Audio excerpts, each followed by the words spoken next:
Noting the hour, I'm calling the Acton Select Board meeting to order.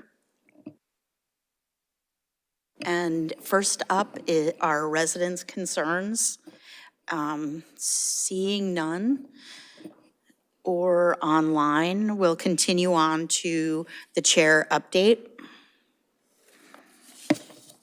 And I have a lengthy update to make up for my lack of updates. Sector's information can be found below, and I'm reading this from the town's website, so it would behoove folks to go to the town website.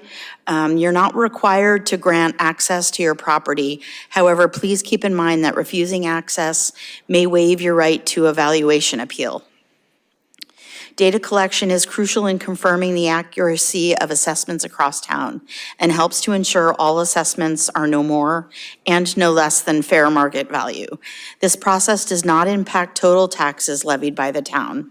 It verifies that each property is valued accurately and that property owners are therefore paying only their fair share in real estate taxes. And the town website also lists each consultant, the year of the car they drive, and the license plate, in case you're curious. And the next item is our state presidential election information. Per the town clerk's office, election day is Tuesday, tomorrow, November 5th, at the R.J. Gray Junior High School from 7 a.m. to 8 p.m. If you've received your mail-in ballot and have not returned it yet, please return it as soon as you can. There are 2 secured drop boxes located by the main entrance of Town Hall available 24 hours a day until the close of the polls on Election Day. Also, the annual Veterans Day ceremony hosted by Acton's Department of Veteran Services, as well as the Celebrations Committee, will be taking place on the Town Common across from Town Hall on Monday, 11/11 at 11. In the event of inclement weather, the ceremony will move to room 204 at Town Hall. All is welcome to join to recognize and celebrate our veterans of past and present. 2 more items. One is Tuesday, November 12th at 6:30 p.m. will be an open house hosted by W.R. Grace, the Superfund site. The Environmental Protection Agency, EPA, will be hosting an open house for the W.R. Grace Superfund site on Tuesday. Oh, I just said that, sorry. Where residents and community members can learn about the history of the site, current activities occurring on the site, and to get to know members of the site team, including EPA's remedial project manager, community involvement coordinator, and representatives from the Massachusetts Department of Environmental Protection, the DEP, and W.R. Grace and Company. For more information, please go to the Town of Acton homepage and click on the spot that will take you to the US EPA webpage for the W.R. Grace Superfund site. And lastly, learn about Acton's 2025 housing production plan. Acton is updating its housing production plan and wants to hear from you. Join the virtual project kickoff Wednesday, November 13th at 7 p.m. and provide your feedback regarding Acton's housing challenges, opportunities, and hope for the plan. The Zoom link is tinyurl.com/Acton HPP Forum 1. That's a new number 1.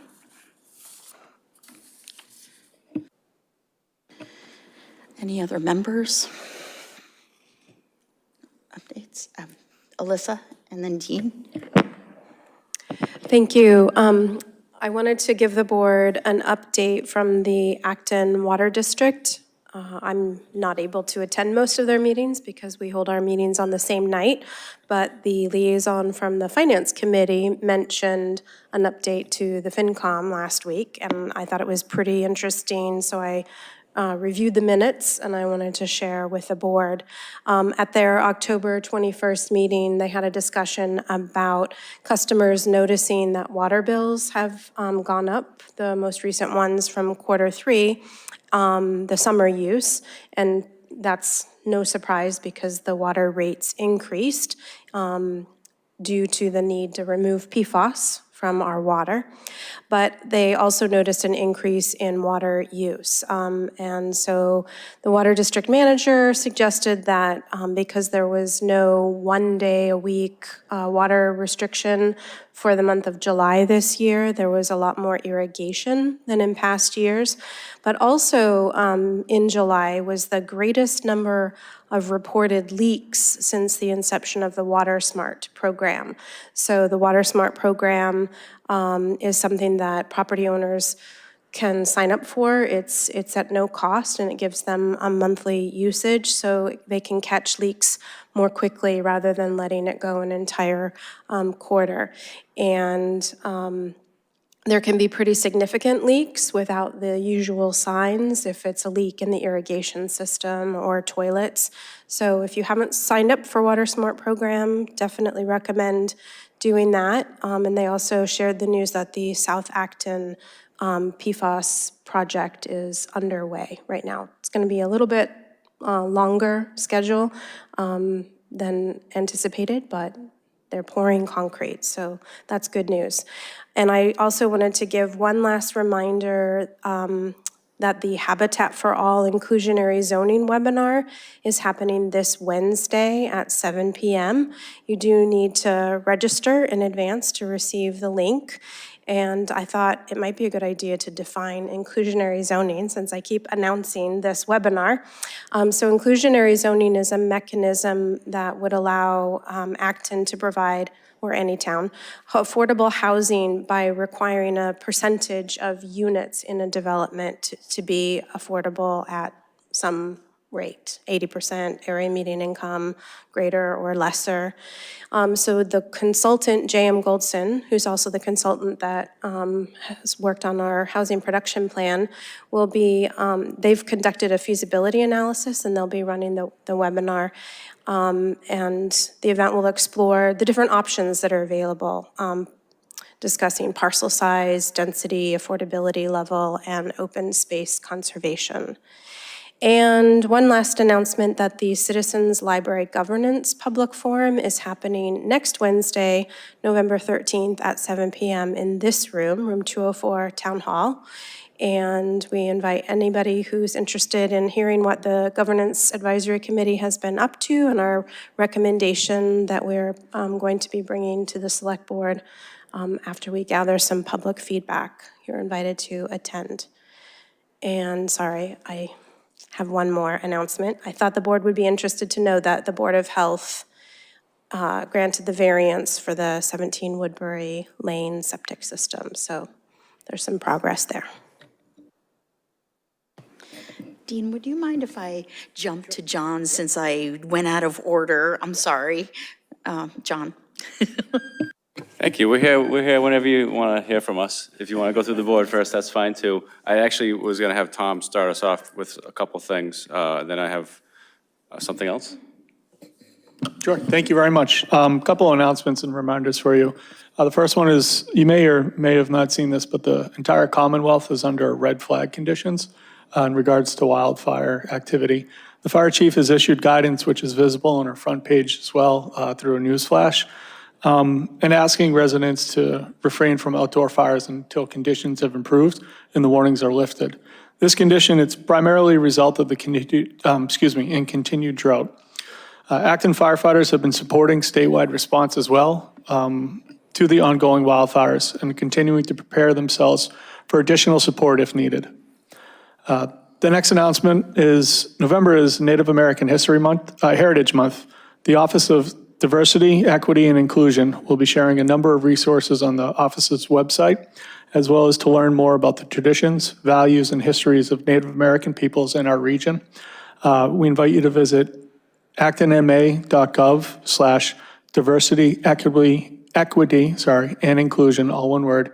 And there's a couple of different links to podcast, some articles, and other great resources out there. And then the third and final reminder is the Sustainability Office is good, and DPW will be hosting a pumpkin smash event over at the transfer station Wednesday from noon to 2. They invite you to bring old pumpkins from Halloween that are probably getting ready to be thrown away, And then anything else that you have laying around that is a pumpkin that you'd like to get rid of. So it'll be pretty fun. Thank you. Yes, we'll be smashing pumpkins. So I won't be, but people will be. It'll be a fun event. So the other things we just wanted to mention is I wanted to thank the Community Preservation Committee and town meeting voters as well for the support that we received for several town projects that you may have seen recently. Across the street here, the Isaac Davis Monument is just about finished its restoration, which is a beautiful outcome. That was also supported from a funding source, a grant that James McCrae helped get, a Veterans History Grant. But the CPC has provided funding for that project, and also this week they did the Veterans Monuments that are in the common as well, just in time for Veterans Day. And the work on the cannons will be soon, if not already. Other items that the CPC funded that we just finished recently is the gates over at Woodlawn Cemetery. They were very rusty, and now they look beautiful. And hopefully they'll be good for another 100 years, or however long those last. So thank you for the CPC for that support. And since applications are due next month, or this month rather, I just wanted to give the board a heads up on some of the projects that we're working on internally to make sure that if you don't like any of them, you let us know, so then we'll stop working on them. But I think they're generally things that you may be aware of. I'll just run through a quick list. Some funding to help final stages of the park, the historic park at River Street. Some funding to expand some recreational opportunities at Nara by creating a disc golf course. We are out to bid right now on the 17 Woodbury Lane project, which we just received. The Board of Health granted us permission to do something with the septic, but we're getting bids on December 5th, which is after the deadline for the CPC. We're hopeful that the funding that we have in hand is enough to complete the project, but we expect that two parts of the project may need some extra support. One of them is the landscape work, which we can do as much as we can afford, or we can do a little bit more if the CPC supports it.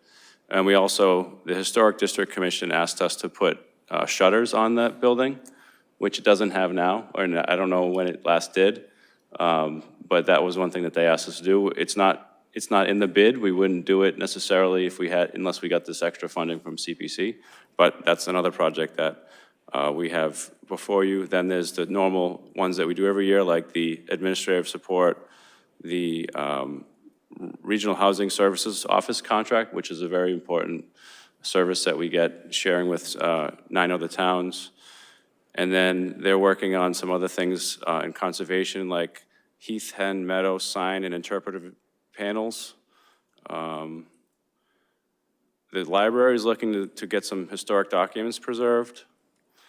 And I think that's all I can think of right now, but if you want to tell me now or later, if any of those bother you, that'd be helpful. Otherwise, those are things that we're working on.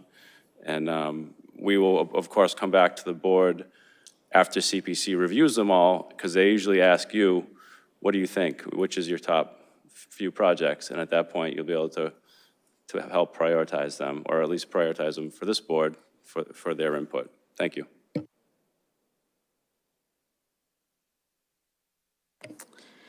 Just for clarification, what, just shutters on Asa Parlin, the part that faces the street? Yeah, so the project is going to restore the facade that you can see from Woodbury Lane. Yep. And it's going to add a small addition to the back. But on the parts that you can see on the historic portion of the building, that they'd like to have shutters put on there. There probably were shutters there at some point. And they'd like to see them come back. Thank you. Dean? So the Acton 250 Committee continues to develop more programming. We've got a full schedule of events scheduled for both November and December. If you access the 250 page on the town's website for more information, it's an ongoing process. We'll be continuing to produce those events for the next 18 months. Along those lines, there are presently several associate member positions available on the Acton 250 committee that we'd like to fill. We can always use some more help. We're specifically looking for folks that have an interest in American history and that have an interest in helping us with our publicity, our merchandising, and our events planning. Thank you. David? Dean, did you mention this Wednesday's program? So I'll just do that. So this Wednesday, the Acton 250 program is the Hidden History of Black Boston, which with Joel McCall. So that starts at 6 o'clock here on Wednesday. The other thing I just wanted to mention, and I can't imagine that anybody has forgotten or whatever, but if you haven't voted already, vote tomorrow. Polls will be open from 7 a.m. to 8 p.m. at the junior high school.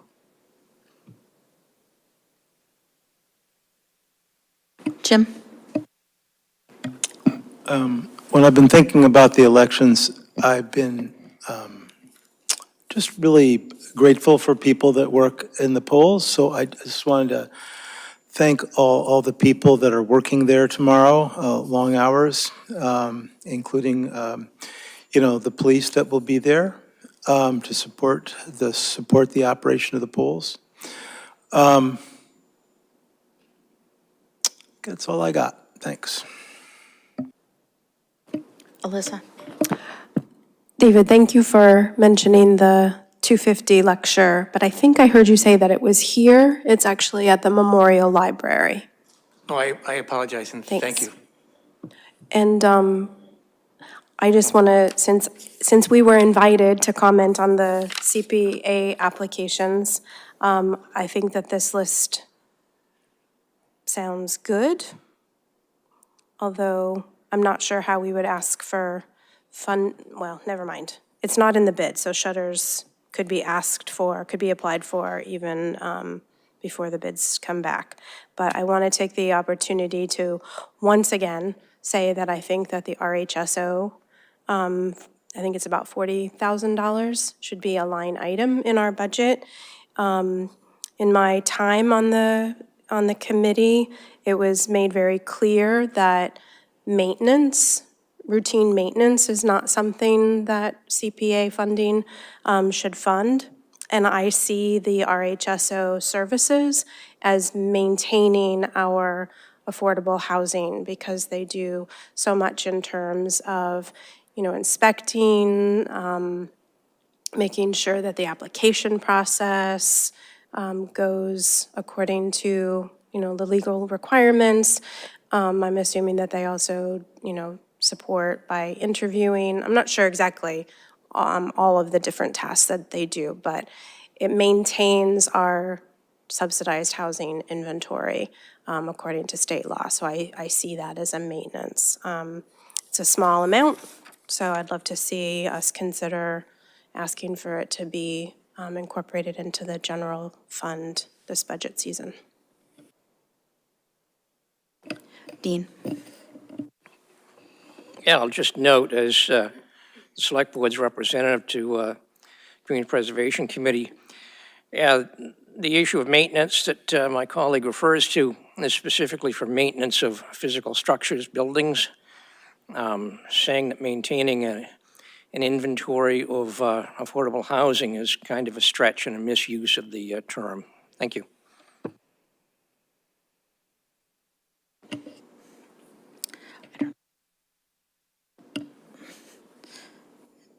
So are we moving on to our next item? Oh, David? No, Madam Chair, I just wanted to, point of order, I just wanted to point out that it's not time for our hearing yet. And so you could either take the first agenda item, although I expect the Finance Committee will be longer than 5 minutes. And so we could do the consent items or any item on here that you thought would be about 5 minutes. Oh, let's do the work on the consent items. These two are... I think the 7:10 hearing Yeah, we would can be do in the order. Oh, we Or- have to open them to continue them. Yes. Yeah. Oh, Yep. I'm sorry about No, that. no Yes, I worries. knew Yep. that they were requested to be continued. I'm sorry. No, no, no. So, the Acton Select Board will hold a public hearing on November 4th at 7:10 PM in the Francis Faulkner Hearing Room, 204 at the Town Hall, 472 Main Street, Acton, and virtually.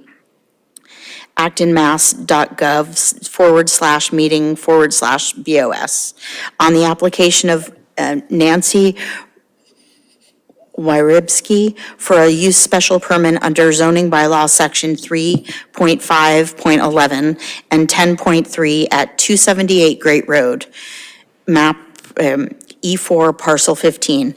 Application materials and how to participate remotely are available online and at Acton Town Hall. So we are going to continue this public hearing. Well, are we opening it? Do I see here a motion to open? I think you just opened it. Okay. So someone can move to continue it, but I don't know the time of the continue. I know the time of the other one, but I don't know when this one is proposed to continue until. So would I suspect that it would be 7:10, Tom? The recommendation would be for 7:15. Oh, okay. Either, Yeah, I'm looking at it right here. Yep, of November 7 18th at 7:25. Yeah, Yeah, or yeah. if you chose December 2nd at 7:15. Okay. Whichever one of those two dates and those times. Okay. Should we go for November 18th? Do you think they'll be able to get their, what they need from the Board of Health by then? That's the hope. Yeah, thank you. So we'll continue to November 18th at 7:25. Okay. Is there someone online to speak?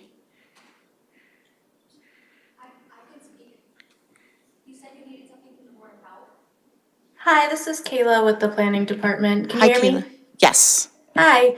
I just wasn't sure. I actually wasn't able to get in contact with the applicant today. I just wanted to make sure that they weren't here intending to present. You haven't had their hand raised or anything online? They're here. Okay.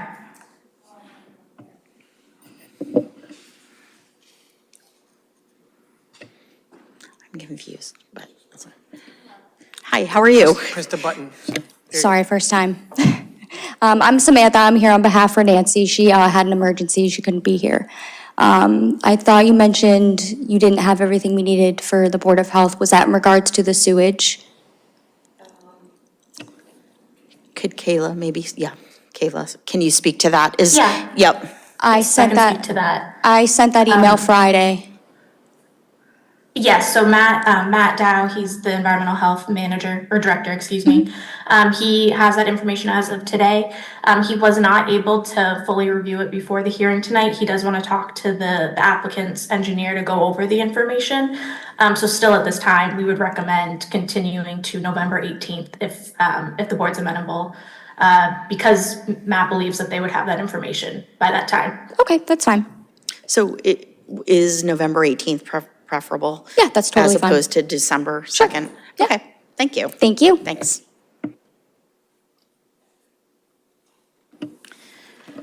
Okay, yay, David. I move to continue this hearing until November 18th at 7:10.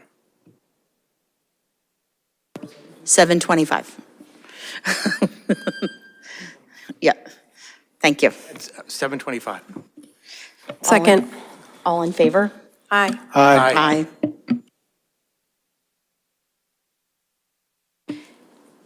And on to our second public hearing to open and continue. The Acton Select Board will hold a public hearing on November 4th at 7:20 PM in the Francis Faulkner Hearing Room, 204 at the Town Hall, 472 Main Street, Acton, and virtually.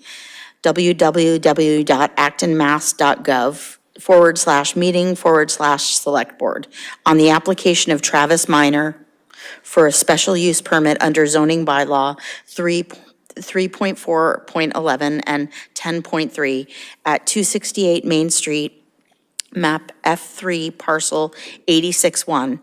Application materials and how to participate remotely are available online and at Acton Town Hall.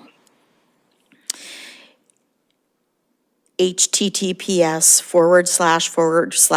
well, yes, I'm not going to read the whole thing. I'm sorry. And this hearing has to be opened and continued to December 2nd at 7:10 PM. I'll make the motion to continue it to that time. Second? All in favor? Aye. Aye. Thank you.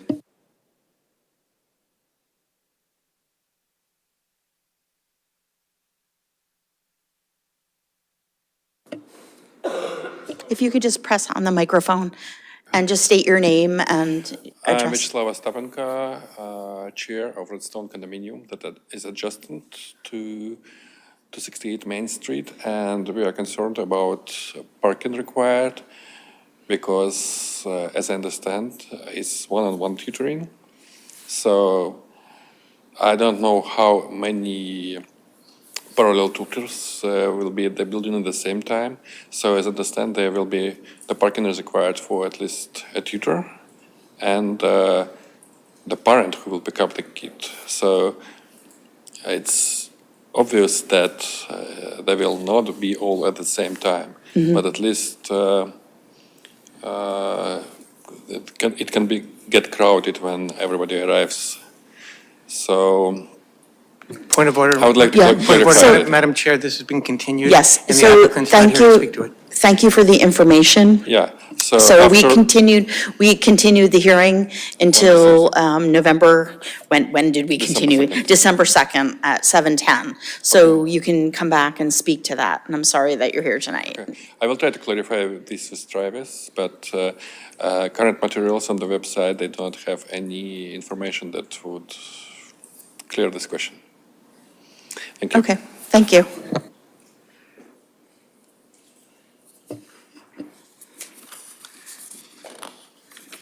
Okay.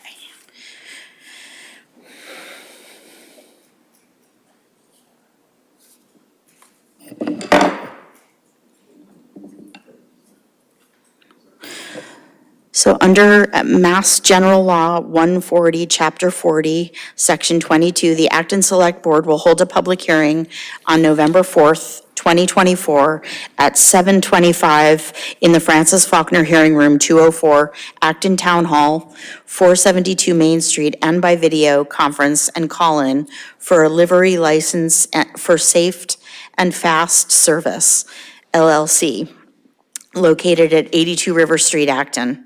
From a computer, please click on the link to join the public meeting, actonmass.gov/meeting/BOS, or from a telephone, dial 646-876-9923 and enter webinar ID 503-918-785. Telephone users may dial *9 to request to speak after joining the meeting. Computer and app users may use the raised hand feature to request to speak. And do we have, oh, yes, Marcos? Yes, if you wanted to come sit at the desk in front of the microphone or stand at the podium, just turn your microphone on and just, Okay, hi, how are you? good, how are you doing? Nice, yeah. My name is Marcos. Marcos S. De Souza. I live in 82 River Street, Acton. Yes, I bought one car for my family in my work. I need work in the morning and afternoon, and it's a livery place. Yes, I need certificate from city to get my sticker, Mass dot, to work because I can't work. I need work. Right, so you're applying for an Uber Black, is that what it is? An Uber Black? Yes, Yeah. yes, Uber Black. Yeah. Yes, Uber Black. Okay. Yes, livery plate. Yes. So do any members have any questions or? David? Hi, will you be soliciting rides in any other way except through Uber? No, it's for my family in Uber. Right, right. I'm not talking just about the car. I'm just asking, are you getting, rides, are you allowing people to ask for rides in any other way? Can people call you up or something like that? Sounds like no, you're only getting rides through Uber. Oh, yeah, to Uber and private rides. And, well, yeah, I'm not talking about your family. I'm talking about. No, rides. private, not for family, private. So anybody. So you'll have, that's what I'm trying to find out. You have a published number that people can call for rides. Yes. And when? Yeah, I have just one car. And when will your business start? Oh, yeah. When? Oh, I think 3 weeks ago. 3 weeks ago. 3 weeks ago. Yeah, because I can't work because all the passengers come from airport. I need a sticker. If you give me, I'm gonna work. I'm forgetting my last question, but thank you. I'm all Yep. set. Any other questions, or?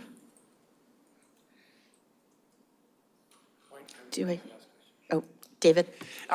Are you soliciting rides of any particular length or just to the airport, or you go other places? Yes. Anything someone wants? Yeah, anywhere. Okay. Anywhere. Yeah, Very good. Thank you. yeah. Alyssa? Thank you for coming in. I think my question might be for town staff about the hours. Is there any limitation on a livery service, or can they operate 24 hours a day?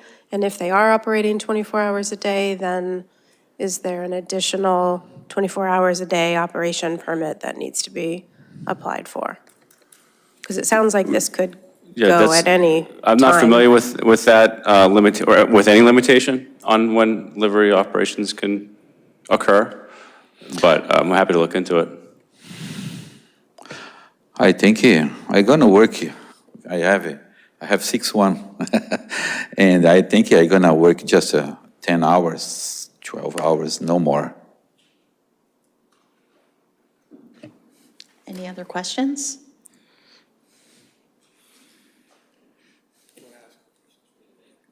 Are there people online with questions? Nope. No. I move to approve the Close livery. the public hearing. Oh, sorry. I move to close the public hearing. Second. All in favor? Aye. Aye. Aye. Yes.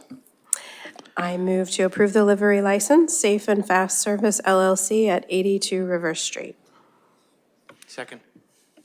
All in favor? Aye. Aye. Yes. Get to work, Marcos. Oh, thank you, appreciate. Have a good night. What I need to do? I would contact, yep. I can get it now? Oh, sorry. Lisa Tommel will be in contact tomorrow with the next Perfect. steps. Thank you. Thank you. Thank you. Have a nice night. Yeah.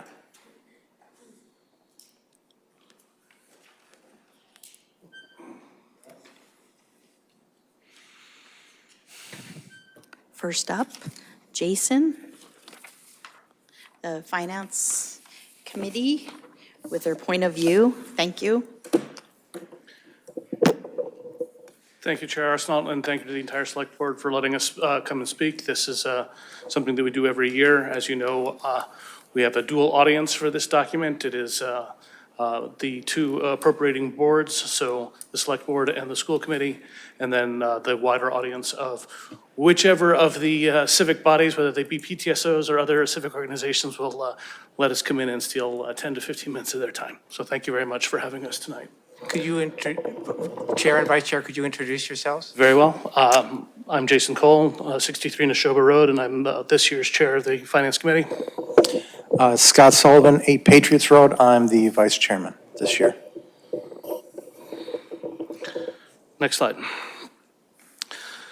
The volunteers of Acton's Finance Committee are all rightfully proud to be part of a community that values education, responsive government, and a level playing field for business and personal growth. While it is easy to focus on items that we would like to see changed, it is always a good idea to review what is working before discussing what should be enhanced. The most common measurements of financial health continue to show great strength. On-time tax payment rates, our cost of borrowing, credit rating, and the other post-employment benefits balances compared to other towns are all excellent. Our school district is consistently among the best in the state, and our municipal finance department has received the Certificate of Achievement for Excellence in Financial Reporting for more than a decade. Paired with our proximity to world-class higher education, a myriad of industry-leading companies in multiple different markets, and our access to both highways, interstates, and a commuter station, there is little doubt why so many of us have been attracted to Acton and have chosen to invest in it by way of becoming citizens, residents, business owners, or homeowners. We appreciate what has been done before us to create this community, and we look to the future with the responsibility to only improve on what are our already attractive traits. Next slide. It's become cliche that past performance is not indicative of future results. So while we have a lot to be proud of, we must be vigilant to protect a future town that would be recognizable to us. Last year's override passed by an extremely thin margin. 0.03% made the difference between funding what both school committee and select board members said was an already difficult budget and what many people predicted would have been a catastrophic, destructive cuts in services.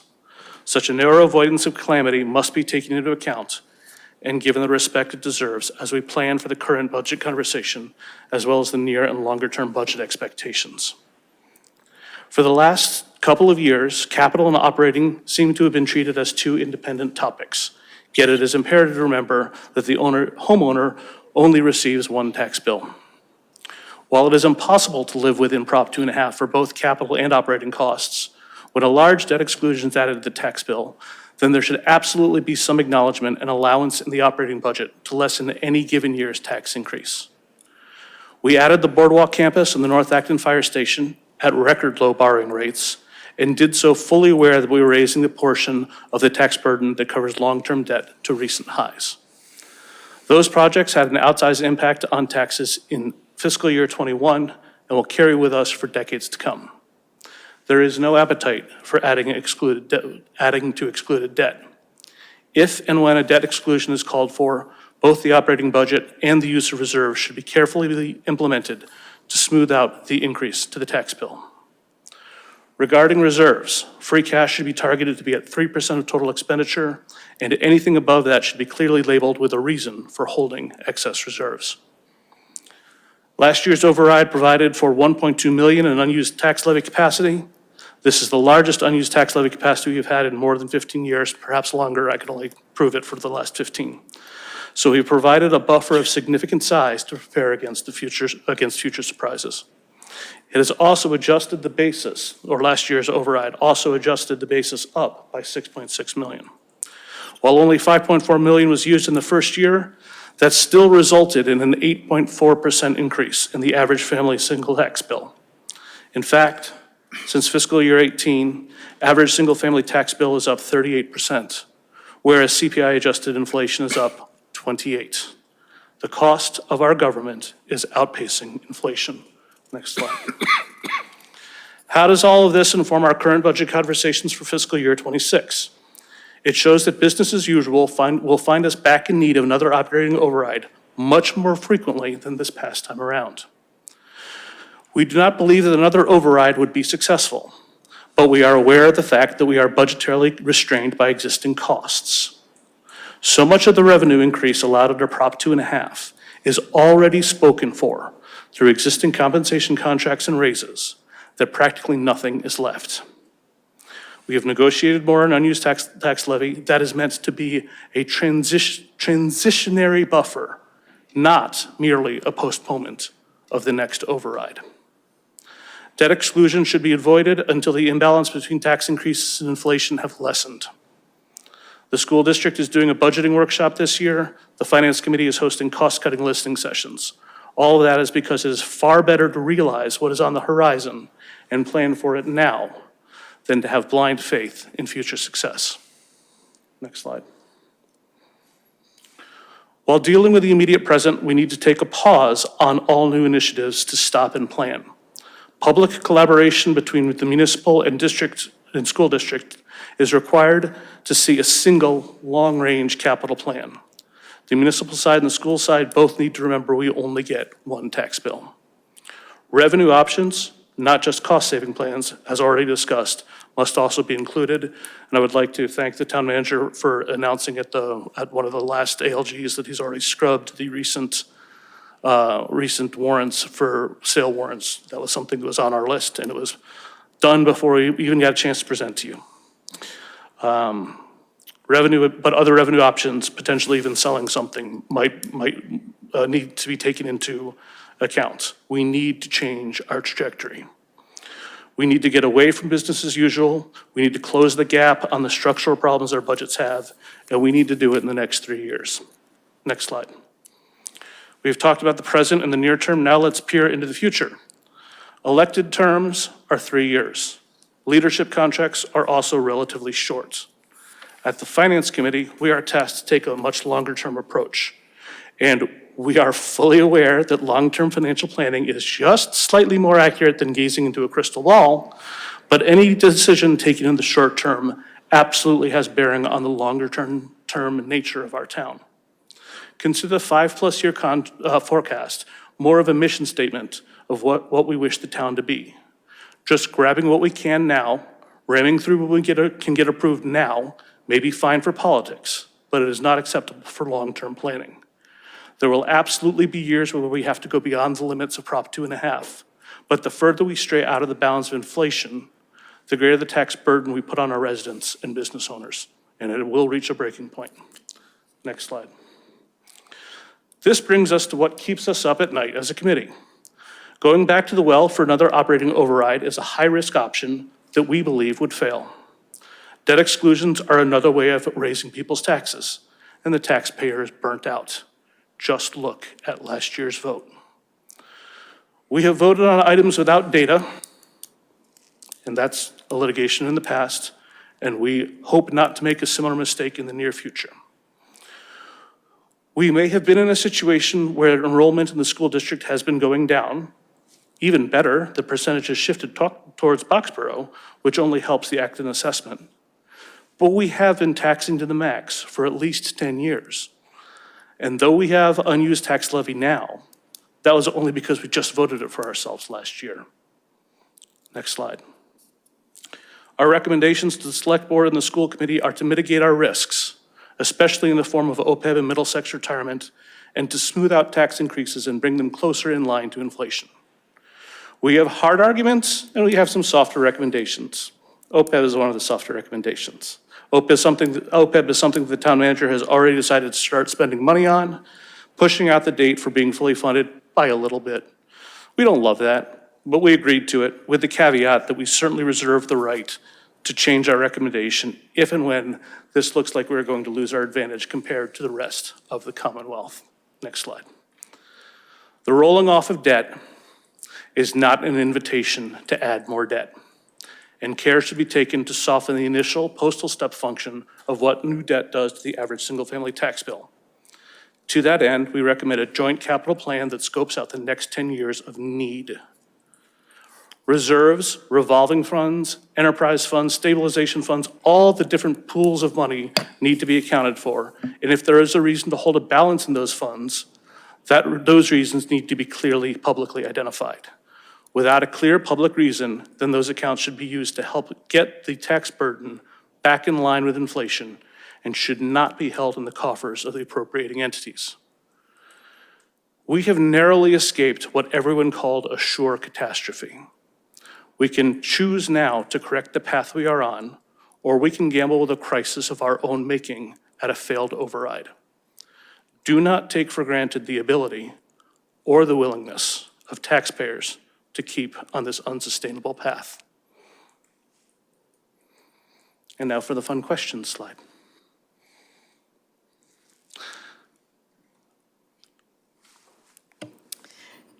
Questions?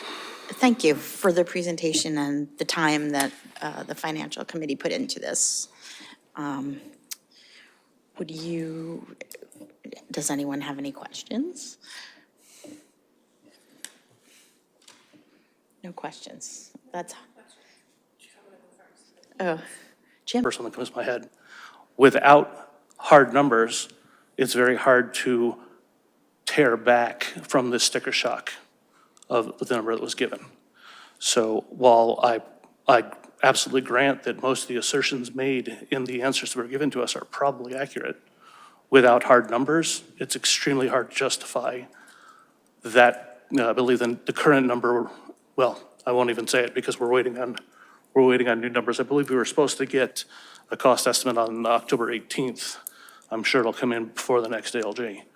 But no, to answer your question, we've had assertions, but we've not had facts. Thank you.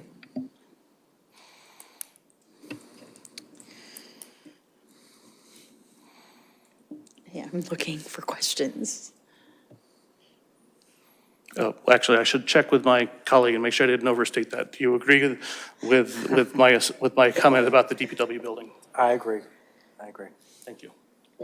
I need to remember I'm not allowed to speak without having somebody else verify what I'm saying. Alyssa. Thank you for coming in and presenting this.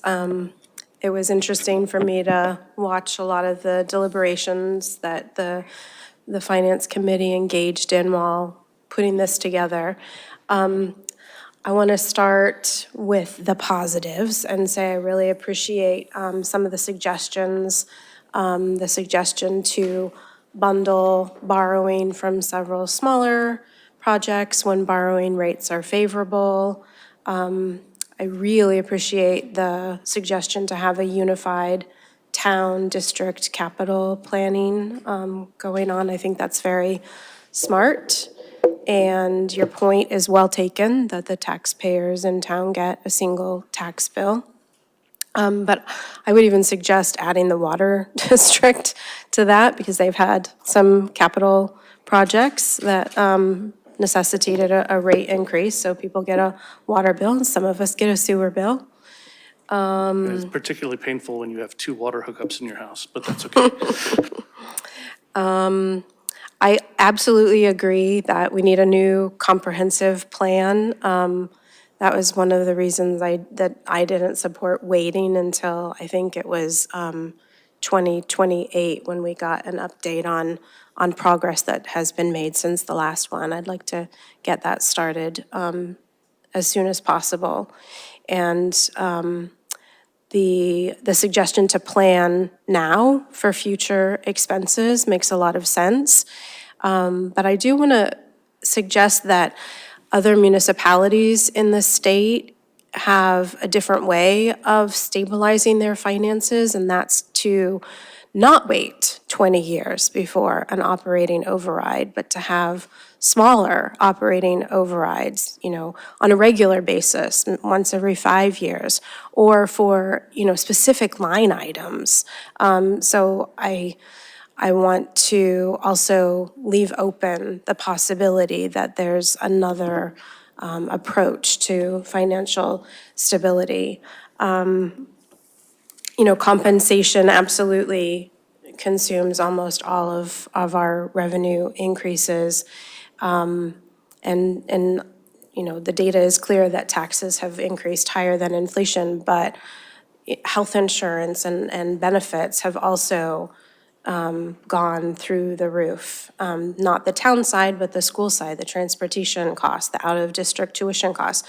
Those were double-digit increases. So it's hard to stay in lockstep with inflation.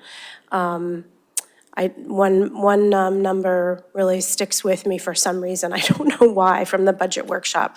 Road paving, like the cost of asphalt went up 40% in the last, over the last few years. So the town is so well managed fiscally, and I know that some people don't share that opinion, but it's not just staff, employees and their benefits, it's also the costs of labor and construction material and everything that goes along with all of the projects that we do.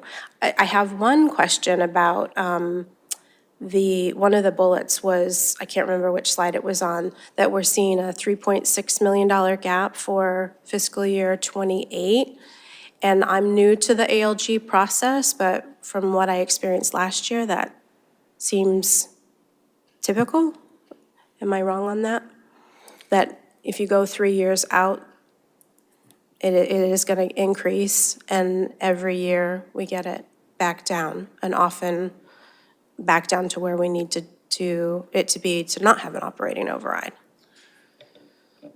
We have had an exceptionally good run, but we also had a, dare I say, surprise override. The override, it is customary in the past that any conversation of an override be fully brought up at the annual town meeting prior to the year where you intend to bring an override. The year of the override, we exited the previous town meeting with no breath of it. And even in the first meeting, there was no conversation, and then boom, surprise, we needed an override. So saying that we'll always be able to cover a $2 million a year, which is traditionally what it seems to happen at the ALG, saying you're always going to be able to fill a $2 million hole is fine as long as it lasts. But looking out, a $4 million hole in the future, when we have not implemented anything to change the bend of the cost curve at this time, does keep me up at night. I would also comment on your statement about the frequency of overrides. If that is the direction the town wants to take, that's fine, but start socializing it now. Because the worst thing that you can do is surprise the taxpayer. And so if you feel that we need to have a pressure release on taxation every 5 years, 7 years, whatever frequency you want, start socializing that now so that everyone in town's aware of it. Because our recommendation is if you surprise with overrides, or even if you double them up, you're going to exhaust the ability of the taxpayer to meet the ask. Do you agree? Yeah. So I didn't say always close the gap. I just asked if it was typical. But thank you for the thorough response. And the suggestion to be open to other ways of financial stability is not something that this board has discussed. It was just something that a single board member, me, has brought up. And I wouldn't see it as something that needs to be socialized. It's coming from the board. I just think it would come from all of the work that's being done by the finance committee, by the school committee, by all of these budget task force and cost-cutting task force. Like, this is just one other additional idea that could be thrown into the mix. But it absolutely, there's no question in my mind that this wouldn't be something that would come from the top down or that we would socialize to convince people of. It would have to come from the public. And I agree with you that we're in this period of time where we need a yes and approach. We need a yes, we're going to look at cost savings, and we're going to look at revenues, and we're going to continue to go after grants and subsidies, and we're going to take a very close look at a need versus a want. Yes, all of the above needs to be in play, because I do not think anybody would like the results of another operating override in the next couple of years. David? Hi, before I comment, I just wanted to say that the ALG model exaggerates the out years problems a bit, mainly because when we fix this year's problem, it partially fixes the out year problems, right? And we must fix this year's problem in one way or another, right? And so that gets exaggerated. Second, I wanted to just let the public know the effort by the Finance Committee. I really appreciate this. The Finance Committee started in August on this effort. They probably spent half of their meeting time between August and just a meeting or two ago to produce this. This is an effort that they do every year, but this year it's out earlier than usual, and that's something I really appreciate, and it's helpful to the process because, we're already into preparing for budget season. It'll start to appear at select board meetings next month and in earnest in January. And so to have this information as early as possible is very helpful, and I appreciate your efforts on that. I also really appreciate the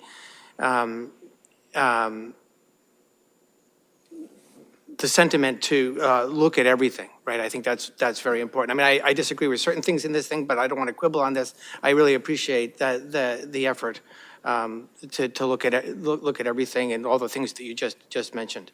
I have just one simple question. In the slide that talks about the capital planning jointly with the school district, I get the impression, but I just wanted to make sure that that really is excluded debt capital, or is it any capital? Excluded debt. Yeah, that was because we don't see the capital from the school district. Yeah, and I completely agree there. It might be worthwhile to make that slide clearer, but I think we need to, I completely agree with what you're saying, that as a group, we need to kind of foresee those coming and plan for when they hit from both organizations. Thank you.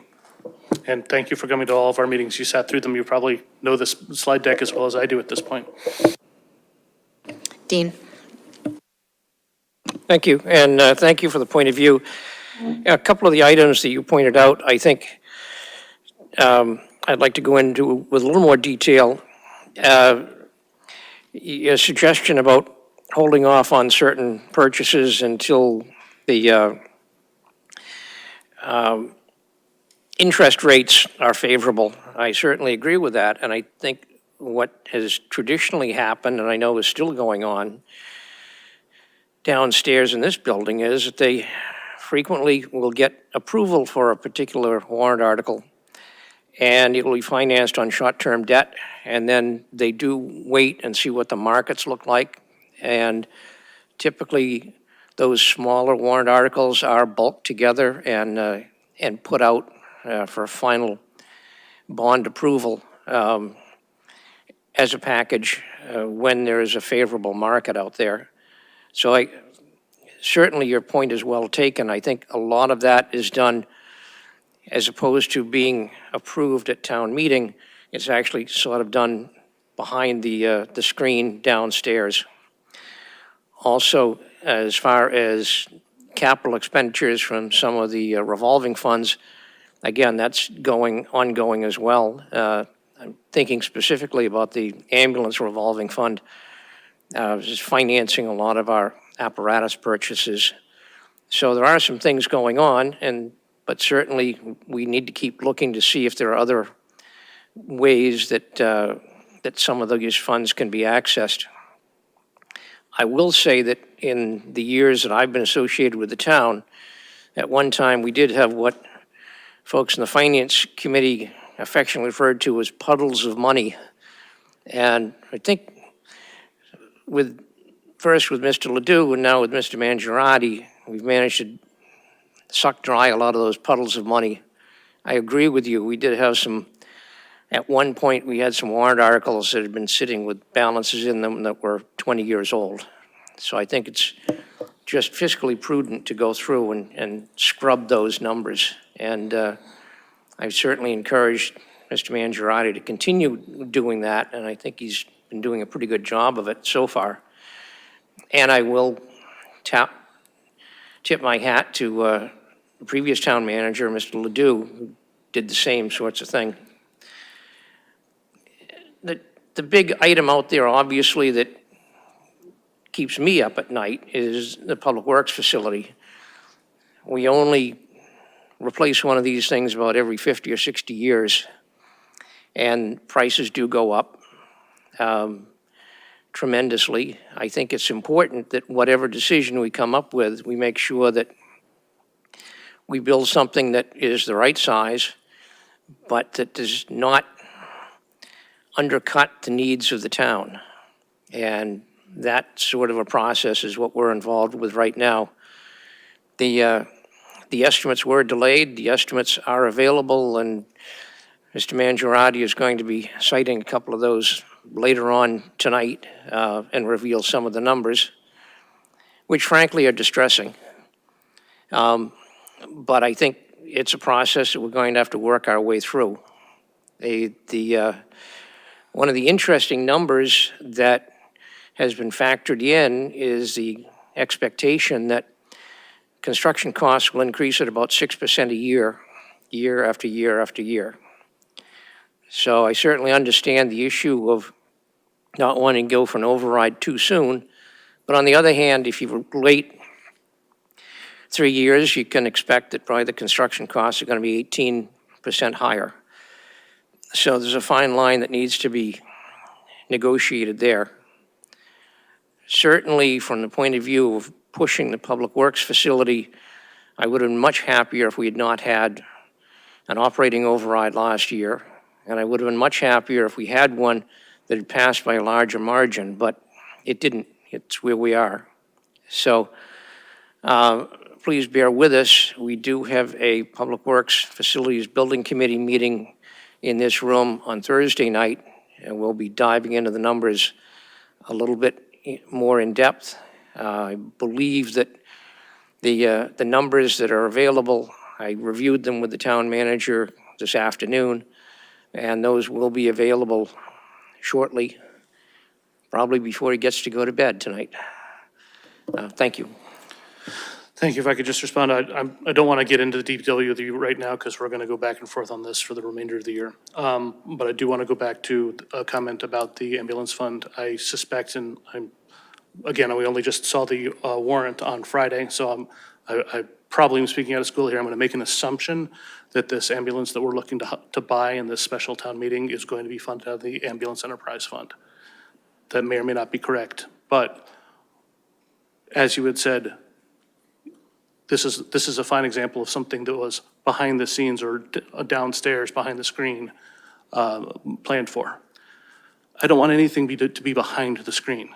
I have been asking for 3 years at least when the town comes and gives us our quarterly updates on where things stand, and they give us the balances of the puddles of money, the enterprise funds and the revolving funds.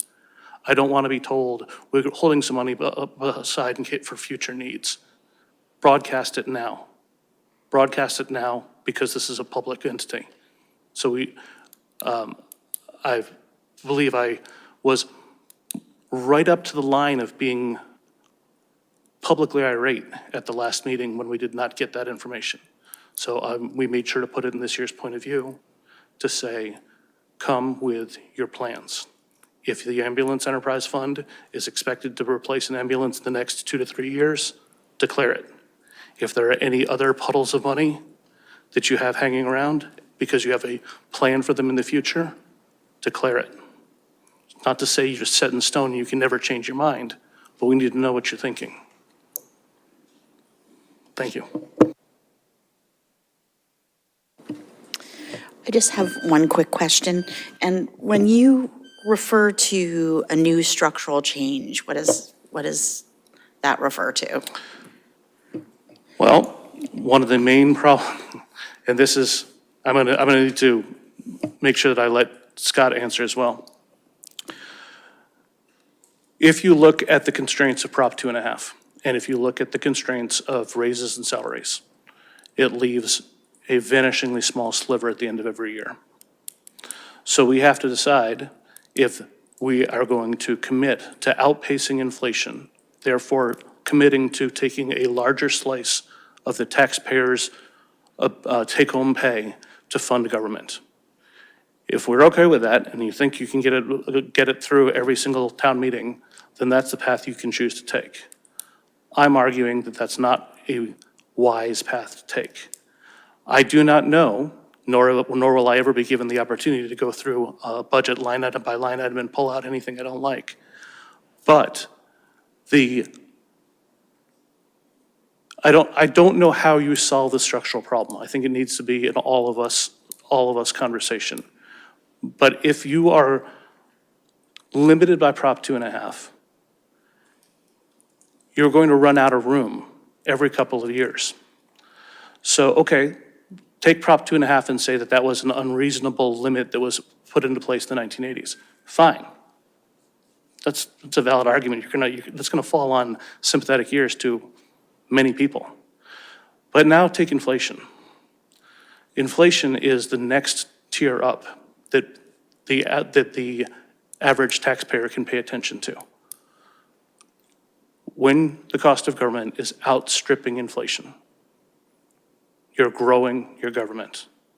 And I'm not sure that that is overly sustainable. So while I don't know who to cut, if you're asking me what's going to have to happen over the next 5 years, the size of government is going to have to decline. And that is one person, and that I bet you I'd have a hard time getting unanimous consent on the Finance Committee for that position. So I'm definitely going to let Scott talk, and who knows, Greg behind me might be staring holes in the back of my head with his laser eyes. Thanks. I don't have as well-prepared commentary as Jason. And my entire professional experience has been as a CFO in the private sector. And I always fall back on that, and I know it doesn't necessarily work in the public and for government. But the compensation is compensation, and we have staff because we need staff. And we have to pay for them, and they need raises, they need cost of living increases. So the money that's left behind has to be scrutinized so that we can take care of the people that are keeping the government run and take care of the services in the town. And every dime and dollar that is spent above compensation, I think, has to be scrutinized and really asked, do we need this? Can we do things a different way? And I'm going to probably completely speak out of turn here, but when I heard, Fran, when you mentioned that we were hiring people to come to the town to do a service that are experienced, and like my first thought was, how much do they cost? And is there any way to do it cheaper? And because like the way you described that, that's the first I heard that was happening. I just think of like, how much money are we spending? Maybe we're spending $5 to do it, a property, but so I think any dime that's spent that's not going to committed services, that is not going to sustain the staff of the town and everything that's being done, I think just has to be scrutinized. And I think the Finance Committee, I think, agrees to that at different levels. You concur? I think I just want to add a comment in that I think Acton likes their services, and I think the budget is reflective of the town's values, right? So I like Alyssa's analogy to just from the bottom up. So, David? So I wanted to talk about a couple things. You guys said that when we're outpacing inflation, it's an indication that we're growing. That's not necessarily so, right? As Alyssa pointed out, sometimes our costs, right, go up. And so there's a growth in dollars, but there's not a growth in services necessarily. And as Dean pointed out, just construction costs outstrip inflation, right? And so we're stuck, right? We need, and as both of you pointed out, and I think I completely agree with, that we need to be as smart as possible. And I'm hoping that, the task force that you guys are putting together and the listening sessions and et cetera, come up with ideas that we haven't thought of. And I think that's great. I want to point out that when we're dealing with the DPW building where the infrastructure is 50 years old, the infrastructure in this building is older and needs work, right? And so there are things that we kind of have to do, and we try to figure out the smartest way to do it. And at least me, and I'm sure all of us up here are receptive to any input you guys want to give us for how we can be smarter about that. I do want to comment about the assessors thing, right? That was something we all approved in last year's town meeting, this year's town meeting, right? And so, at that time, we also said that we are moving forward to do it smarter in the future, right? We are taking that, first of all, we're required to do that by state law. And we're instead of doing it in a big chunk in the future, in future years, we'll take on and do it 10% a year. We're required to do it once a decade, right, for all properties. Instead of doing it in one big chunk, we're going to take it on 10% a year in the regular assessor's budget that we have every year. So that's one area where we are doing it smarter, and it's, you may have forgotten, but it's not the first you heard about it. The Finance Committee approved the article at town meeting, right? And so, and we all discussed it at town meeting, right? And that's not the first thing, but I completely get your point that we need to be as smart as possible with, on anything we do. It's really a tough situation. Thank you. Jim? Just some thoughts on the problem that I agree with, that we are in a situation where costs are going up quicker than inflation, and they're growing. First thought is prevention is less expensive than dealing with emergencies. So investments we make in things like, repairing culverts before they wash out and close our roads, and we have to bring in crews really quickly and really expensively, are good investments. A more subtle change from dealing with an emergency to dealing with prevention has been the change in the police department to bring in additional social workers. And if you look at the numbers, you'll see sometimes that was done by not hiring police. And social workers turn out to be a lot less expensive than police. It's both a gentler approach, and it's financially sensible. And I think there may be other opportunities for that. But the only other place I see for, those big kinds of structural changes are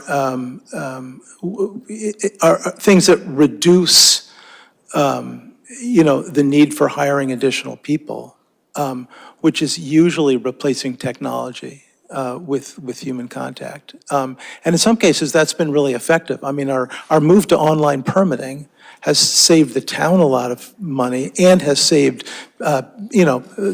people who are trying to get things done in town a lot of time. It's just much easier when you have, something complex to get done, to have a straightforward form to deal with it, and a form that, can be visible to all the departments instead of having to, carry around big stacks of paper from place to place. So there are approaches that work. They're never quick, or else we would have already done them. But there are ways we can do that. The other comment I had was that when you talked about, will the town be willing to pay for those higher and higher taxes? Part of the way we've been doing that, which I'm not happy with, but it's the way it's been working, is that because as our housing costs have gone up, people with higher and higher incomes are the ones who can move into Acton. So, the average family income in Acton has gone up much quicker than inflation, and even quicker than the cost of taxes. So we are in effect in this move to increase our services and provide those services to people that are very well off. I think that's a problem because Acton's best functioning requires, a mix of incomes in Acton. Plus, it's just, if we're all wealthy, we're all kind of, we're not relating to each other as much. We're in our own little independent castles. Which brought me to one question. You talked about as a positive value, preserving suburban housing density. I wasn't sure exactly what that meant. Did it mean you thought it was important to preserve a lot of large lot zoning for, 1 and 2 acres per house? Yes, Okay. yes. Because every time you take a lot and cut it up and invite more bedrooms, more housing of it, you increase the population, you increase the need for services, you increase the need for police, for fire, and for schooling. So I believe Select Board Member Nickel says that it's $1.1 for every new dollar spent in new growth. That's part of the reason why I'm absolutely terrified of the MBTA zoning that passed last year. Because here is a huge section that has been, here is some number of acreage, 50 acres plus, that's been turned into 1,600 units. We could see some very severe deleterious financial results as a result of that. I would also say that if the vast majority of the people coming in are super rich and are buying super expensive houses, that's great for them, but look at the override vote last year. Those are the people who live here now, and look how close you came to not having what everyone said would be a catastrophic cut in services. So we can say it's not going to be a problem because there's always going to be more rich people who can move in to take care of it. That's one thing that I don't think is going to come true, but I also don't think that subdividing everything in town and changing the zoning everywhere you can and packing the town with more people means more services. More services means more cost. So I think we run the risk, I believe, I can't remember his name right now, but one of the Finance Committee members from years ago said, we run the risk of becoming victims of our own success. And I really do see that as a distinct possibility over the next small handful of years. And I would also, one of the things that's in the presentation I didn't speak to directly is we absolutely needed to, just a conversation I had with a school committee member as well.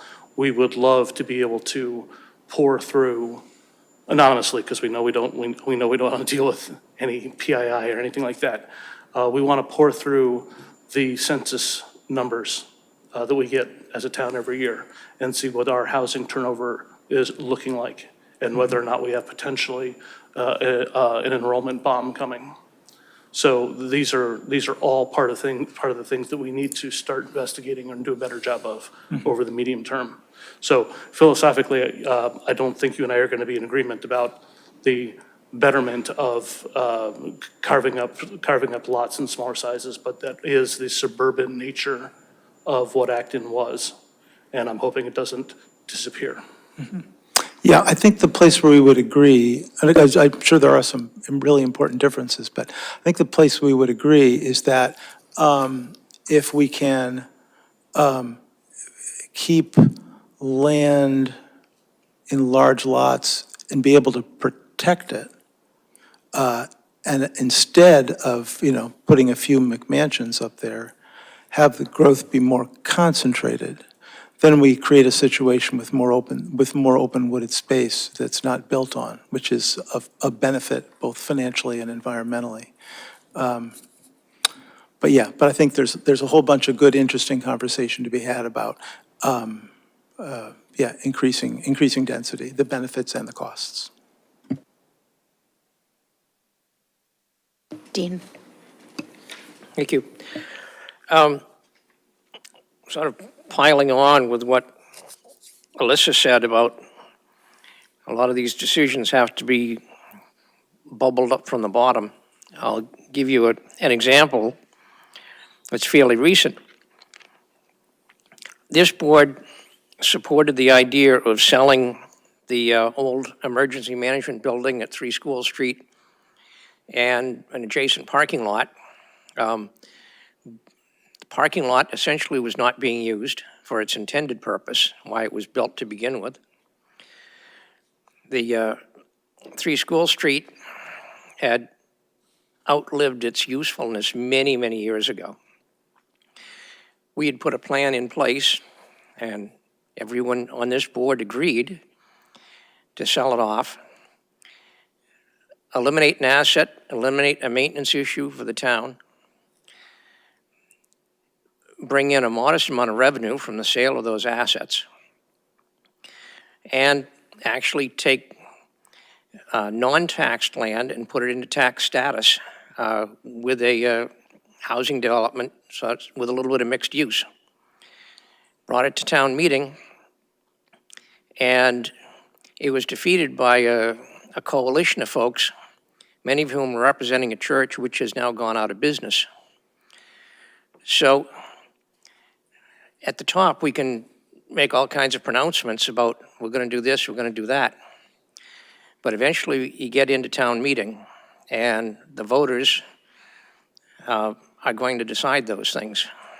There was a great opportunity for us to eliminate a liability, generate some immediate revenue, generate some long-term revenue, and deal with what everyone agrees is a housing issue throughout the state.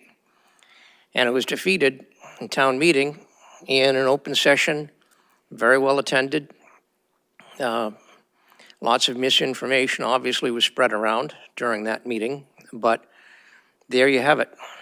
So I think, although we can talk about a lot of these ideas you've got and, structural changes and eliminate what services the town might provide, what assets the town might own, but ultimately it will be town meeting that's going to make those decisions.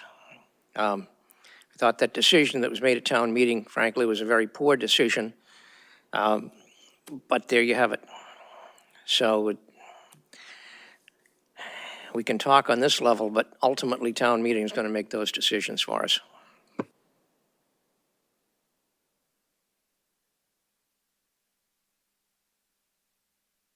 Alyssa? Thank you, Madam Chair, for letting this discussion continue. It's nice to be able to chat back and forth, because I don't think we're going to be able to do that during the budget workshop that we attend together. Yes, we can. Yeah, we're going to be talking to staff. So I want to appreciate that David brought up that just because the budget grows greater than inflation doesn't mean that we're growing the government, because when I heard that, a red flag went up for me, because a lot of what happens, what I've seen since I started paying attention about 6 or 7 years ago, is that a lot of grant funding comes in, a lot of departmental reorganizations happen. The example of the clinicians at the police department, one of those clinicians used to be an FTE devoted to the SRO program. Now there's 2 SROs instead of 3, and we'll get a second clinician. So the FTEs aren't changing there.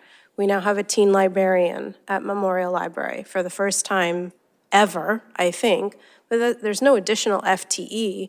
There was an advantage taken of some departures, and there, were positions to be filled. I think a couple of part-time positions that the staff were able to cobble together to create a position and hire a teen librarian instead. So I do have a question that you don't have to answer now, but maybe you can go back to the rest of the committee.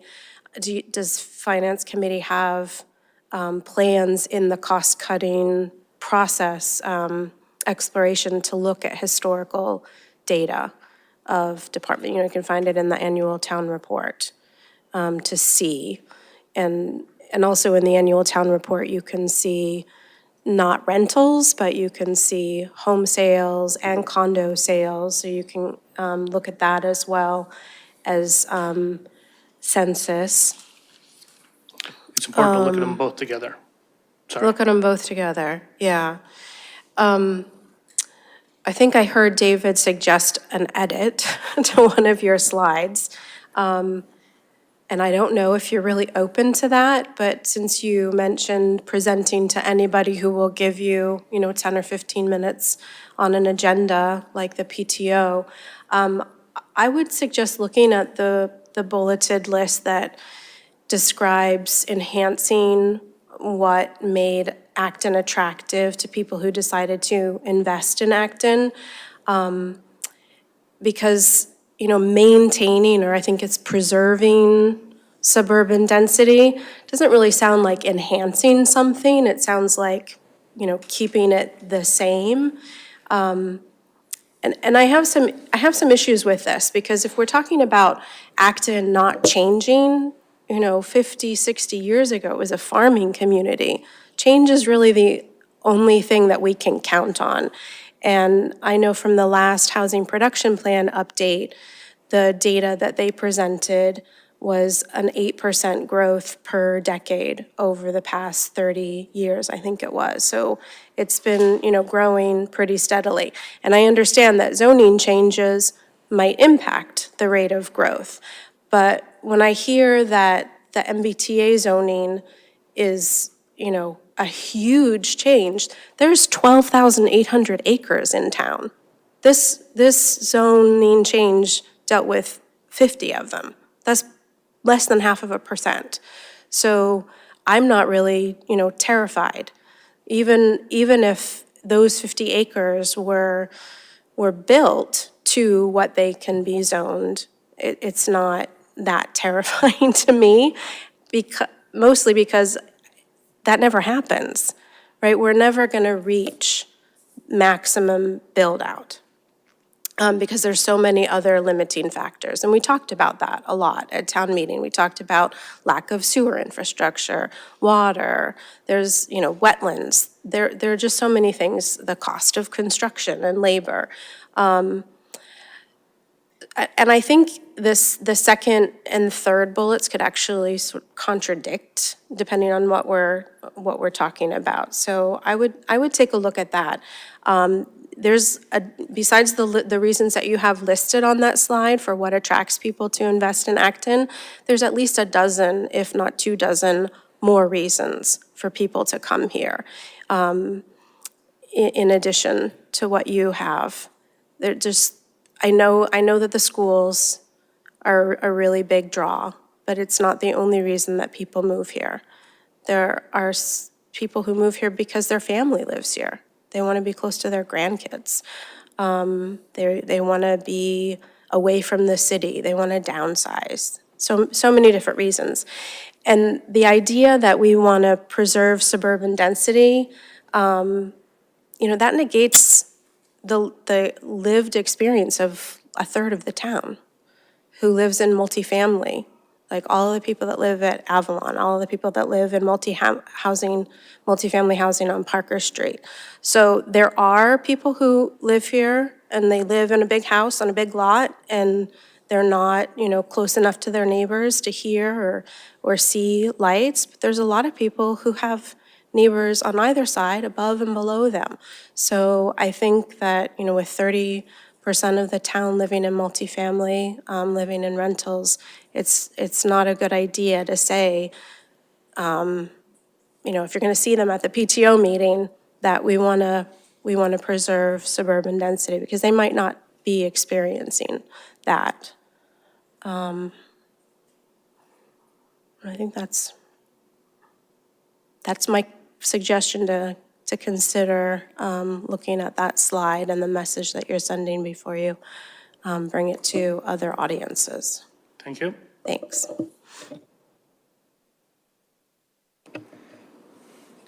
Any other questions? No? Thank you so much for coming in. Thank you for the time. Thank you.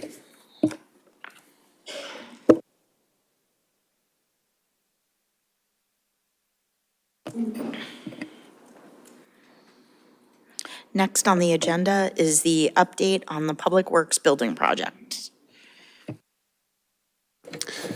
So I as mentioned, there's the Public Works Building Committee is meeting later this week to go over the latest design package and also discuss the cost estimate.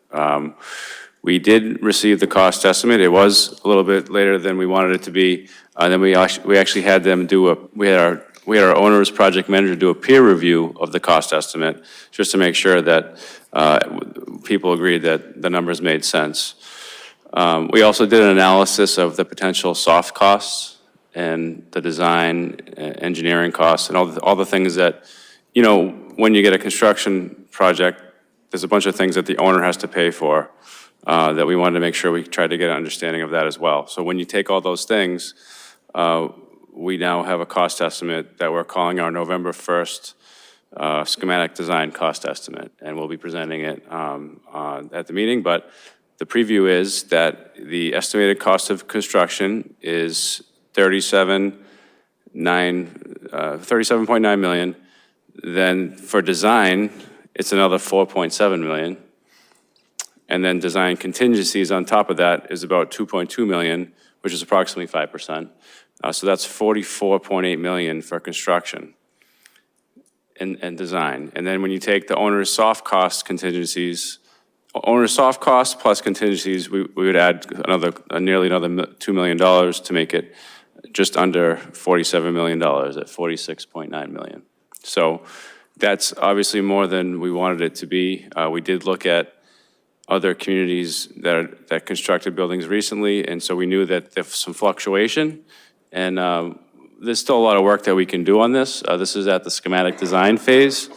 We've received a lot of really good suggestions from the Finance Committee. We met with them a few weeks ago in this room, and they suggested things like, why don't you not phase the construction in the way that you're doing it and take away, and that's some of the soft costs, is actually renting space and all that other stuff. So we're going to look at that, and we want some other suggestions from you, from the Finance Committee, from the public, other ways to get this thing at a cost structure that it will help it be successful moving forward. Because as mentioned, it's a critical facility. It needs to be replaced at some point, and at an escalation of 6% a year, we'll be talking about even greater numbers if we continue to delay this. So I think it's in our best interest to figure out what we can design in a way that makes people comfortable to move it forward and then get it done. Because at 6% a year, it's never going to be financially attractive to do this project in reality. So, but more to come on that. I just finished writing the email to the Select Board and the Finance Committee. I was just going to send it out right now with the detailed cost estimate. And then is it Thursday night? The Thursday night public hearing here in this room again, they'll be going through the design, the imagery, everything that's involved in it, and more detail on the numbers as well. So I think there is some room. There is some things that we can do. Shortening the construction period would reduce some of the costs, but there are some other, I think, larger items we'll have to take a closer look at. But that's what the building committee is for, and I know that I'm confident that they'll do a good job and help us work through this. Any questions? Or Dean, did you want to add anything?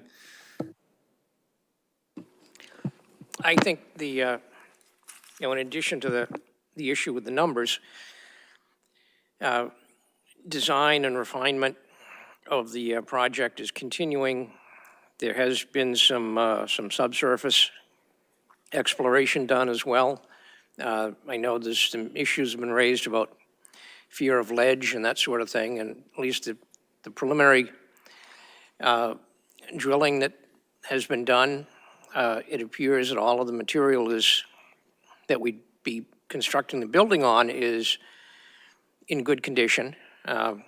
I reiterate, I think I did at the Finance Committee meeting as well, the particular site where the existing building is and where the new building will go in was never used as a landfill. That building actually was constructed before there even was a landfill. It was still a burning pit closer to Route 2. So there's no contamination as far as deposited materials underneath the building site. The testing that's been done in the past when some waste oil tanks were removed showed clean conditions, and we've not identified any significant amounts of ledge as well. So a lot of those hidden conditions that can really throw a monkey wrench into these cost estimates don't appear to be stumbling blocks at this point.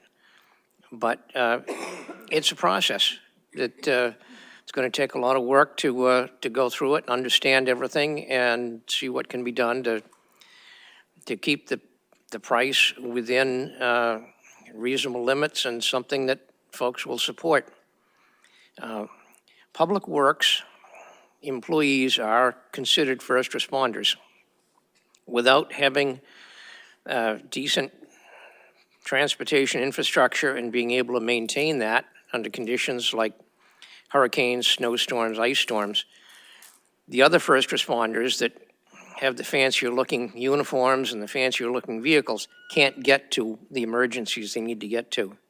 So I think it's really important that we keep that in mind, that the Public Works is sort of the third leg of the first responder stool that is really necessary. And frankly, it's been something that's taken a back seat for way too many years. Thank you.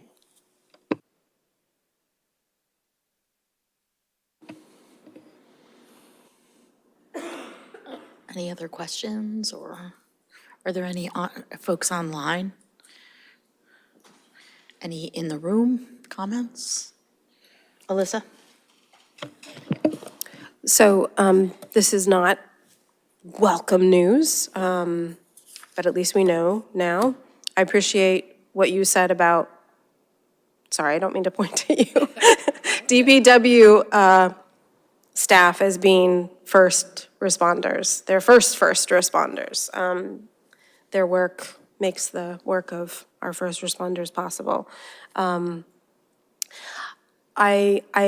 listened to your presentation to the Finance Committee. I thought some of the ideas that they had, I think it was Scott actually that mentioned maybe shortening the time frame from a 2-year to even a 1.5 years might make a big difference. So I think exploring those options are probably some of the most feasible. It's like to bring down costs, because I don't know that there's much that can be eliminated, because it sounds like there has already been some value engineering and design changes made to bring the costs down. So that seemed to be the most promising. And I understand that there's a cost associated with renting space to keep either people in offices or equipment, but maybe we can broker a deal. I don't even know if this is legal, but can we waive taxes for an empty warehouse or office or something that might let us park people or vehicles there? I didn't think that the MCI property would necessarily work out, because I was thinking that the inefficiency of getting people through the Rotary would just like save us not any time at all and actually add time. I'm glad to hear that ledge is likely not to be an issue. And I think that we have to do monitoring, testing yearly, because the landfill was unlined. So even if the building even if the site where it's going to be constructed was not a landfill, the landfill's unlined, and so toxins can travel underground. So I hope we look at that historical data from the monitoring that we've done, or the monitoring that we've hired out to be done.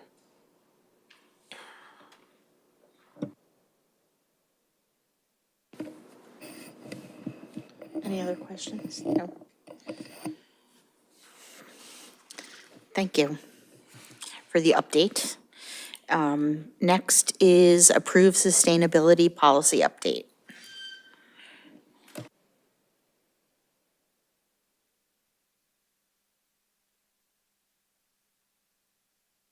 Sorry, I was expecting you to. It seems better to wait to be called on. So sorry, my notes weren't ready. We have reviewed this already as a board. There were some comments made by board members, most of which were incorporated into the into this new draft. Since the new draft came out, I have gotten some comments from folks, including from Kim, who I'm sure will speak for herself shortly. I made some other notes on what got said. Here we go. One thing I noticed just today in reviewing the minutes was that Alyssa Nichol had requested that we put in the date for the annual reporting into the policy, or at least specify that to some more detail. What we have from the town manager is the notion that these reports, or this report or reports would become part of the annual town report, which gives it a structure in time, because the deadline for submitting things is usually in the spring, so we would be hearing about the report in the spring. And if that's good enough for the rest of the board, it's good enough for me, but I did want to note that that's something that I missed until reading the minutes. Another thing that came up was that we specifically tie the updates to the current climate action plan. There might be different climate goals that emerge in future climate action plans or the next comprehensive community plan. I'm okay with waiting for those plans to emerge to update our policy, but I did want to note that. Another comment that got raised by a member of the Sustainability Working Group, which is that group of people that advise the town manager on sustainability issues, was that the key opening sentence of the therefore section is, if you can just scroll down a tiny bit. Yeah, there we go. The town, via the select board and town manager, will consider how to advance environmental sustainability in policies, budgets, bylaws, projects, purchases, and contracts. There was a concern that the phrase consider wasn't specific or strong enough. I thought in the conversations that David and I had about this, it seemed to us that it was, quite clear that, it's this pause before you make a decision. And in some cases, that there are going to be strong environmental issues in certain kinds of choices, and others, not so much. If you're designing a logo, probably doesn't make too much difference what the exact shape and size is. But if there are board members who would like to suggest stronger language than consider, then this would be a fine time to do that. And the last I heard was that it would be better to be more specific about the climate impact of land clearing. I'm okay with leaving that to the policy work on tree clearing that's now happening through the planning department and the sustainability department. And we do have this section 4, which Tom now has on the screen, which is new, not mentioned at all in the 2018 policy, is the specific mention about land use planning and land use decisions and the importance of protecting forests, meadows, wetlands, and ground and surface waters. So I feel like that's enough of a big step forward that sets the groundwork for more specific policies in the future. That's it.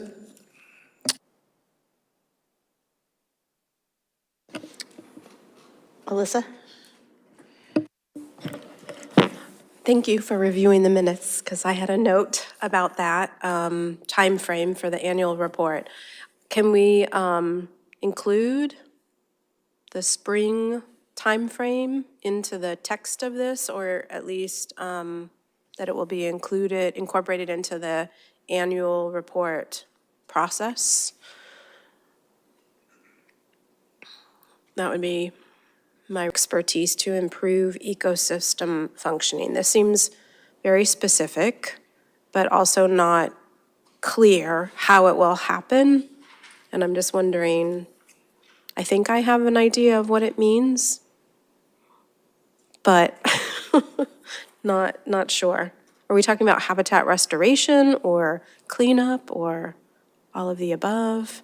And like who would do that and how would that happen? I would think that somebody outside of the town might come in and do that for us. It sounds expensive. Can I just ask what you were, I'm sorry, I missed the very So beginning of number your. 4, it says that the last sentence, the town will develop expertise to improve ecosystem functioning that has been compromised.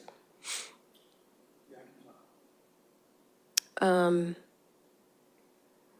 I think also as part of number 4, because it talks about land use and planning, I would suggest including, I know the reason that you're making this deliberately broad and vague, because there are individual policies that are going to cover the specifics.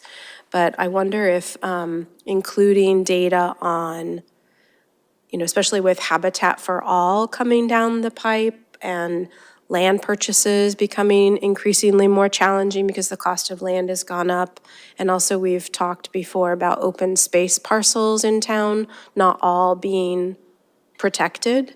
And it seems like there's a stated goal to do more to protect them with conservation restrictions or agricultural restrictions or what have you.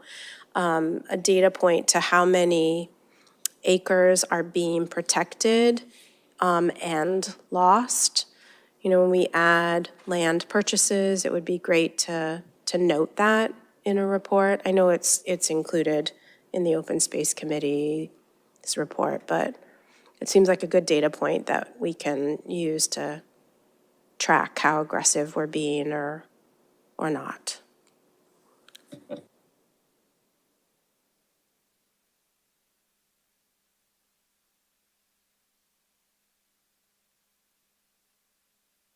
Dean? I think going to Alyssa's initial point about, the consider or take into account, I think the important thing that we need to give the select board and town manager latitude is that, obviously there are some environmental sustainability policies which would be great ideas, but politically would not be practical or financially might not be possible. I'll hark back to what I said earlier tonight about we can propose whatever we want and then town meeting cuts our legs out from underneath us. So whether consider or take into account which of those two things are strongest, but I think we really need to craft this policy so that there's a bit of wiggle room.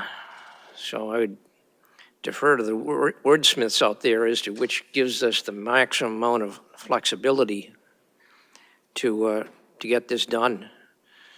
And as far as the other comment that Alyssa made about, adding data points in there, I think where there are so many other reports that are available that kind of feed into this, I'm not sure that putting in a specific data point now might not be valid for what happens in the future. Open space plan certainly addresses that well, as does the community preservation plan. You specifically cite how much land has been preserved specifically under the CPA. Thank you.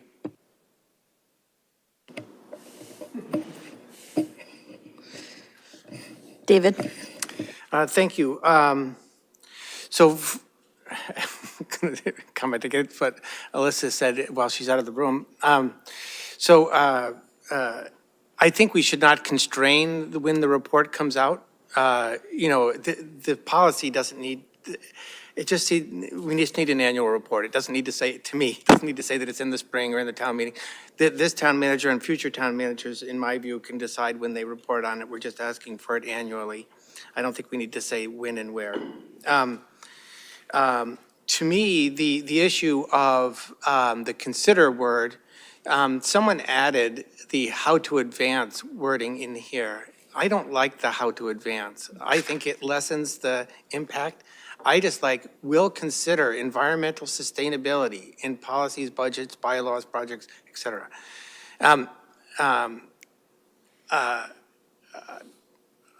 I think that's impactful and flexible.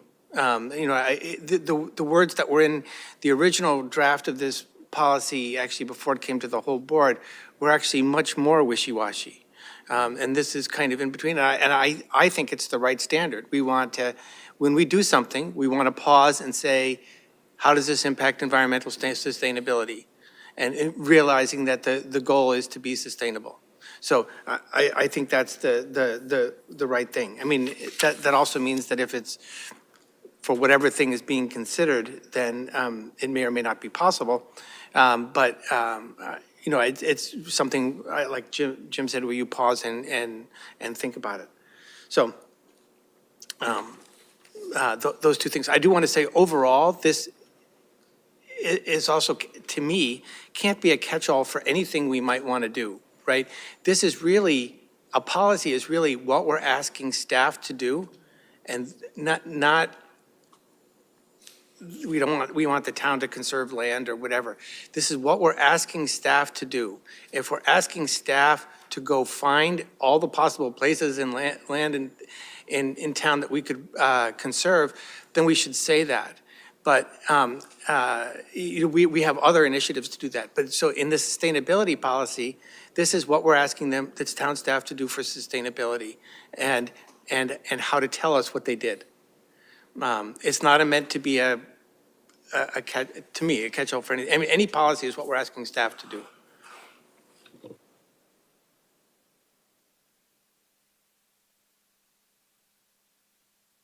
Jim? Before I speak again, I wonder if this might be the right time, since we're considering edits, to hear from the public. Would that be okay? No, that's great. Thank you. I'm Kim Castens from Pope Road, and I'm speaking as a private citizen tonight. I think this policy is a great improvement over the 2018 one, and really congratulations to the people who did this wordsmithing. It's a great improvement. But I do have one suggestion, which has to do with the reporting function. So in the preamble, the whereases, if you could scroll up to the whereases, right there, it says, Acton's primary environmental sustainability priorities are 1, climate mitigation and resilience, 2, protection or remediation of local and regional ecosystems, including the water systems, and 3, public health. But then if you scroll down to the action items, action item 2 only asks for a report out on the first of those priorities, climate goals. And so I'm recommending that you have the town manager or the manager's designee present to the select board an annual progress report that covers all 3 of the priorities, Acton's primary environmental sustainability priorities. 1, climate mitigation and resilience. 2, protection or remediation of local and regional ecosystems, including the water system. And 3, public health. Because what you ask to have be reported on is where the accountability comes through, and what you ask to be reported on is what staff will prioritize. So if those 3 are all priorities, then all 3 should be reported on annually.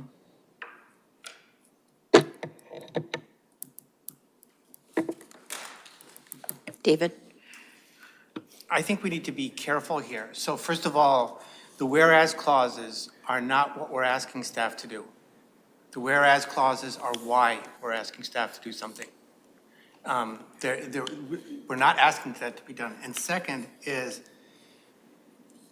we have to be aware that this report is not an easy effort for staff to pull together, right? As we make it broad, I mean, the edit here that's been suggested, and I understand why she suggested it, but it is unbelievably broad, right? The protection and remediation of regional ecosystems, that's huge effort. Right, that should not be in our report. I am not voting for something that has, asking staff to put that in their report. The water district produces lots of information on the water system. We don't need to duplicate that or copy it from their thing. And public health is also separate here. Public health is why we're doing this, but this policy is not asking specifically staff to do anything directly on public health. The sustainability will have an effect on public health, but we're not asking them to, add staff to the health department or something like that, right? So I disagree with this effort, and I would vote against the policy that included this change. Thank you. Jim? I can wait. I wanted to be able to sort of make a response to a lot of the things that have been said, so I can wait until we've got everything on the table. Would you? Yes, I just wanted to say, this is asking that they report what they have done pertinent to that priority. This change is not asking them to do more than they would have done otherwise, but if they have made efforts that pertain to priorities 2 and 3, that should be reported out to the select board. They should be celebrated. That should be congratulated. So in other words, if there's been an action taken by town staff that advances public health, as for example, by cleaning up some polluted soil, that should be part of the report out to the select board. So the change I'm asking for is not asking for more actions on behalf of town staff. What I'm asking for is that when priorities 2 and 3 are addressed by actions that have been taken during the year, that's part of the report. That's part of the accountability. That's part of the sense of progress when there has been progress concerning public health, ecosystems, or water. David? So I just want to respond there. I am extremely sensitive to how this is read 5 years from now, 10 years from now. And I don't want someone 5 years from now, because it's not my intention, right? And this is why I say I won't vote for it, to say that this policy is to have them take direct actions for public health or remediating regional ecosystems, right? I am fine if you want to say in this section that they should report on anything that they've done that affects sustainability. That's fine. But I don't want those words used as a justification either that they should do something in those areas that we didn't ask them to do, because the whereas clauses, again, are the why, not the what. This is why the sustainability policy exists. The therefore is what we're asking them to do, right? And so those things that are in the whereas clauses are not what we're asking them to do. And I don't want anybody just to say that that's the case and kind of back into that, right? Also, what I said before is it is a huge effort. You know, even the annual report of all the things that we do for sustainability is a huge effort. I'm very sensitive to not adding more to that effort.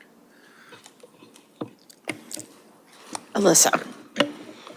So you said, David, that already what we do to report, what staff do to report on the sustainability effort, on the sustainability is a huge effort. So they're already doing it. So I don't understand why.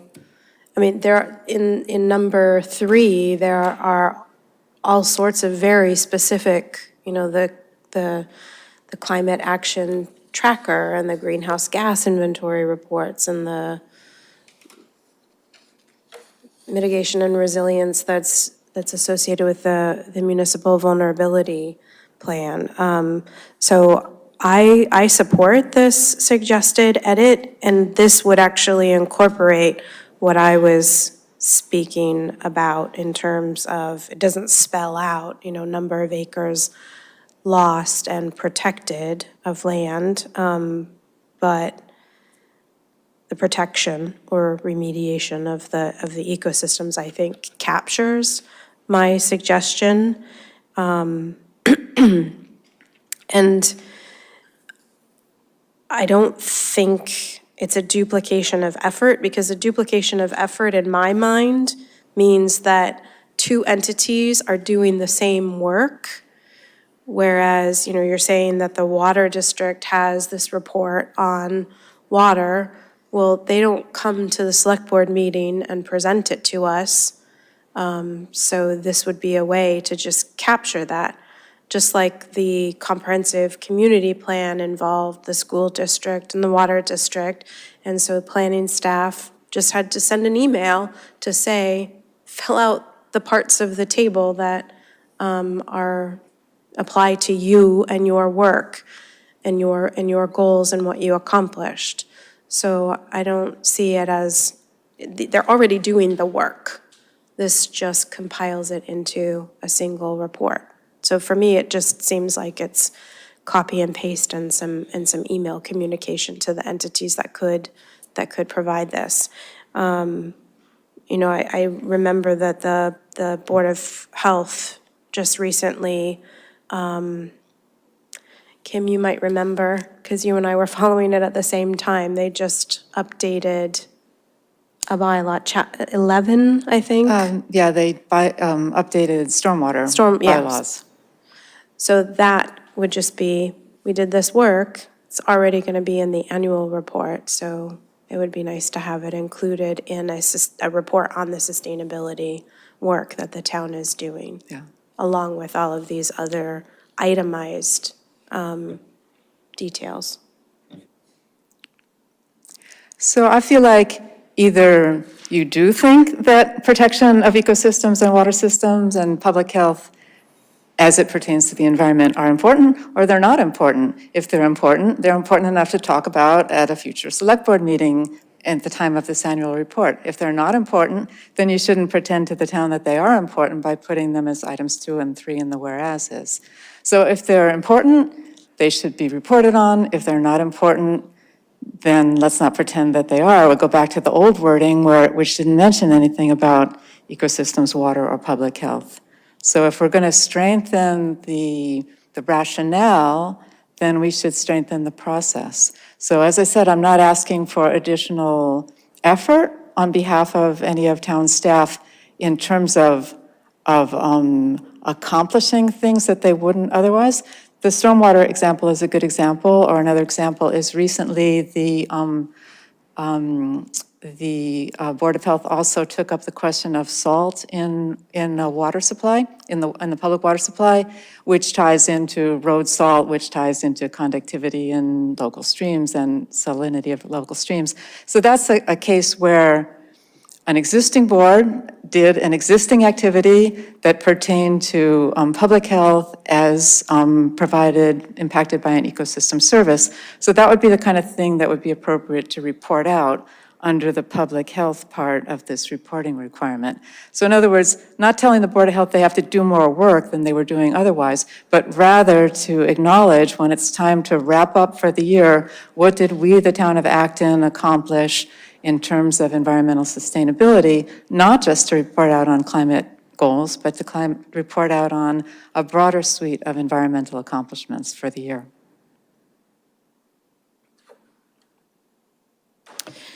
Jim. Okay, I think I'm ready to go through these. Can I think there's someone online great. too, so do you mind Let's if I wait. just? No, that'd be great. Is there a call-in, online call-in person waiting to speak? Yes, they should be able to speak now. Hi, yes, it's Tara Frederickson up here on Mass Ave. So I agree with Kim that if it's important, it should be reported on. The land use metrics are already being reported on in the stormwater runoff bylaw. The permits, the developer or the permit applicant has to put the numbers in. They have to be measured. They have to be signed off by a licensed engineer. So even if you just tag them all into a folder, we can add them up ourselves. But if it's important, we should measure it, especially when we already have the data. So I agree with David Martin. I think what he said is that reporting on anything we've already gotten, then that's great. And so I agree with that. And I hope that you can put that into the policy because, again, staff, tells us Green Acton wrote a letter asking for data And we were basically told that if the select board want it, they'll do it, but that they aren't going to do it unless the select board say they're going to do it. So if you would do that, that'd be great. Thank you very much. Thank you. Jim? I'd like to run through a few of these. At least get the thoughts out on the table, even if we don't settle on things tonight. There's probably enough changes here that we should go, marinate with these ideas and come back with something, that's been thought out. But as an initial thought. So the word advance in clause 1 there, that was added as a way of dealing with a thought that David raised about, if we're like looking at a building system replacement, let's at least make it a little better and not worse. Let's advance towards, less fossil fuels. That was a specific thing that was important, and that was the attempt to put that into words. What else? I'm agnostic about whether consider or taking into account is better. I think I weigh on the side of leaving out the specific date and using the word annual to give some, a room for future town managers and boards to adjust how this is done. But I think a lot of the questions that have been raised sort of overlap. So I wanted to talk a little bit about that. The original policy didn't specifically call out climate issues and climate measurement and emissions measurements. And we've made so much progress in that area that we wanted to make sure to, highlight that. So that's the clause 3 there. But surely, what we were realizing is that there's a lot of environmental stuff that's not specifically related to greenhouse gas emissions. And we went back and forth in various drafts about how to represent that. And what we ended up with was first having the broader language in the whereas clause to make sure that we, covered the priorities of public health and the water system, and not just climate. And that, but we felt that we didn't have enough specificity about what all that other stuff was to be exactly clear about what belonged in a report.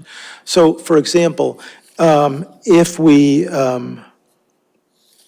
we didn't want to duplicate the work of the health department. If it's going to go into the annual report and there's a public health, document in there, we weren't sure about specifically calling out public health in this document. I think the suggestion here is that we could just refer to it and say, read over there in that public health report. It's going to tell you about these important things. That could work. Another way to do that might be to take the first part of Kim's suggested edit, that is refer to Acton's primary environmental sustainability priorities, without explicitly listing them, because they're going to change over time. The hope here is that we will capture new initiatives and programs as they emerge by the last sentence of that paragraph. The report will include an updated list of initiatives and programs with input from appropriate town departments and divisions. The sort of the related comments were about, well, how seriously or how specifically are we taking, the loss of trees and the loss of habitat? What's been helpful for me in the last few days thinking about this is looking back at the climate action plan And there's a wonderful page where they use a free tool, ITerTree. I don't have the exact phrase on my tongue, but there's basically a USDA tool for looking at the photos, aerial photos of the town over time from the same sources, and taking a large set of random points and figuring out what the land use is in that, on those, on those pixels. And it's a way, we've only done it once. It came up with very interesting data about how much annual sequestration we're probably doing with the trees and plant communities that we have in town. But it's going to be important to continue to do that so that we can see changes over time. I mean, that's one way to do it. The other way is through, the kind of reports that were, that Tara mentioned about, once you have large developments, you have all the stormwater reports and the runoff and the changes in the permeable surface and all that. So there's different ways of looking at it. But in either case, however you want to go about it, we don't know yet exactly how we're going to go about it. We don't know how it's going to be improved over time. So I'm comfortable with the language as it is, which says, we have to pay attention to land use and, in particular, protecting, trees and other plant systems. What other else came up? Oh, the language about learning about how to deal with habitat restoration and other issues like that. Where that came from was we originally had it written that we would, restore damaged ecosystems. And the point was raised that we don't know how to do that. It's really hard. And at the same time, it's important. So what we were left with as the line to walk, at least from the Sustainability Working Group, was let's learn more about this so we can get better at it. And out of that learning, we hope will come more specific policies. So I think I mostly defended the language as is, but I'm very open to changes in the reporting language in clause 2, just to, instead of just saying climate goals and any emerging additional sustainability goals, just simply say Acton's primary environmental sustainability priorities. And the other change about whether we do consider or take into account, I don't have a strong feeling about. That's it, I think. Alyssa. Thank you, everybody. So I think my first point is develop expertise. Sounds a lot different to my ear than let's learn more about it and get better at it. Expertise means an expert to me. So I'm still not comfortable with that because it implies that we're either going to hire a specific expert to have on town staff, or the current town staff are going to go and take professional development courses and get certified in something. I hear that you're agnostic, Jim, about consider versus take into account. I would say that I feel pretty strongly that we change it to take into account because the rest of the items have pretty active language, track progress, take into account the importance of protecting forests, meadows, wetlands, et cetera. And I agree with both Dean and David that we don't necessarily need to or want to have advance in the number 1. David, you said that was added and you didn't like it, and Dean, you suggested that we might not always be able to advance because we might have to make a decision, say, to buy a dump truck that runs on diesel instead of an electric dump truck. That's already in another policy, but, and Jim, I liked your suggestion that we can point to other documents in the report. And And I see that it already says that the report will include an updated list of initiatives and programs with input from appropriate town departments and divisions. So that, would include the health division, for sure.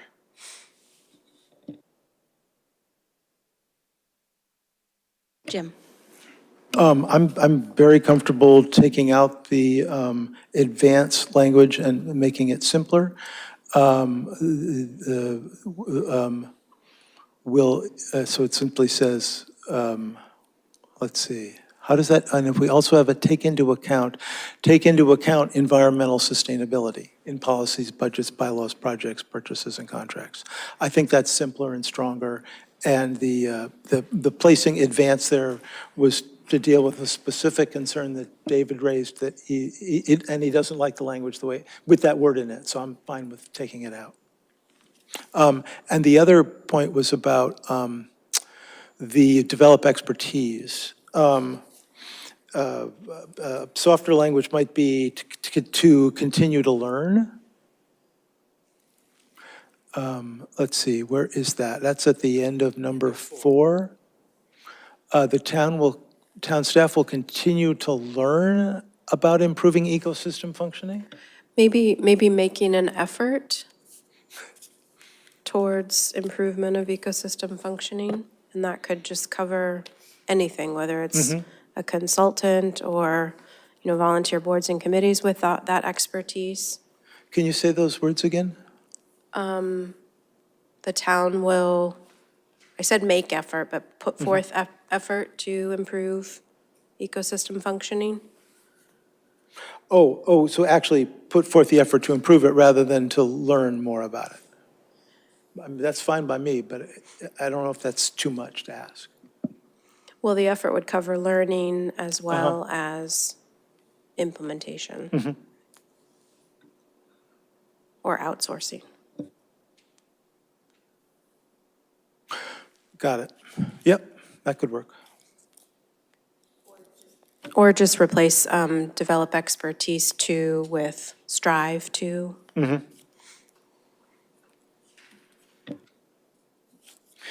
Assuming we're, sorry, I'm going to raise my hand again. Can I do that, Fran? Jim, yes. Assuming we're going to take this back and have David and I work on it, I'm sure we can find a way to, change that language. I'm just still stuck on, the current whereas and Kim's suggestions. They're the same thing. David? So I'm really sorry. So first of all, I agree with Jim's suggestion that we take Acton's primary environmental sustainability priorities, period, and not list them. And I'm okay with that. The whereas is not things we do. That's why it's in the whereas. It's why we're doing them. Right? And that we specifically put the things in the whereas because we're not asking staff to do them. We're not asking them to do them as part of this policy, right? They may be asked to do them as part of other bylaws and other policies, but not as part of this policy. Anyway, I think Jim's suggestion is a good one. I like the word strive and, working that into the, that last sentence in number 4 instead of expertise, if that works for Alyssa. And I'm also fine with take into account as opposed to consider. Yes. I'm on board. I was just getting tripped up on the. I am very sensitive to what we're asking staff to do here, both in the actual steps we're asking them to take as for sustainability and how we ask them to report. And I think that shouldn't be trivialized. Generating a report like this every year listing everything the town has done for sustainability is not an easy thing to do. It has to pull together lots of things. And so I think I'm just very sensitive to the work we're asking them to do. So. Thank you.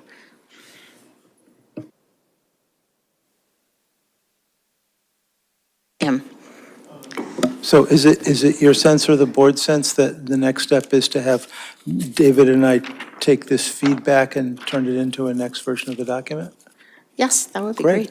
Happy to do that. And Kim? I just want to point out that you have a great deal of work in here for tracking climate.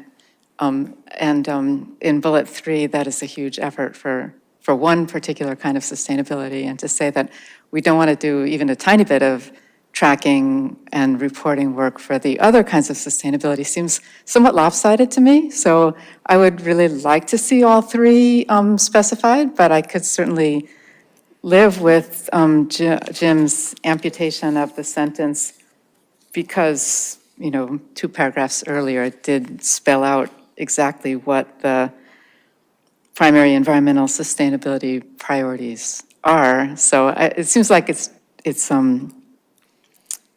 as I said, I could live with that shortened version, but I don't think you're really changing anything since you've defined those priorities, as I said, 3 paragraphs earlier.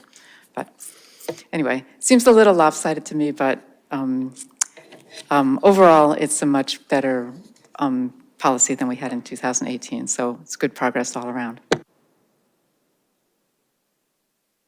Thank you. Yep. David. To Kim's point, are there things in tracking, excuse me, things in tracking the greenhouse gases that we don't currently do? In other words, is this policy asking us to do something? So I'll turn it around. I think the things in number 3, we already do. Is that correct? There's nothing new here. That's the intent, yes.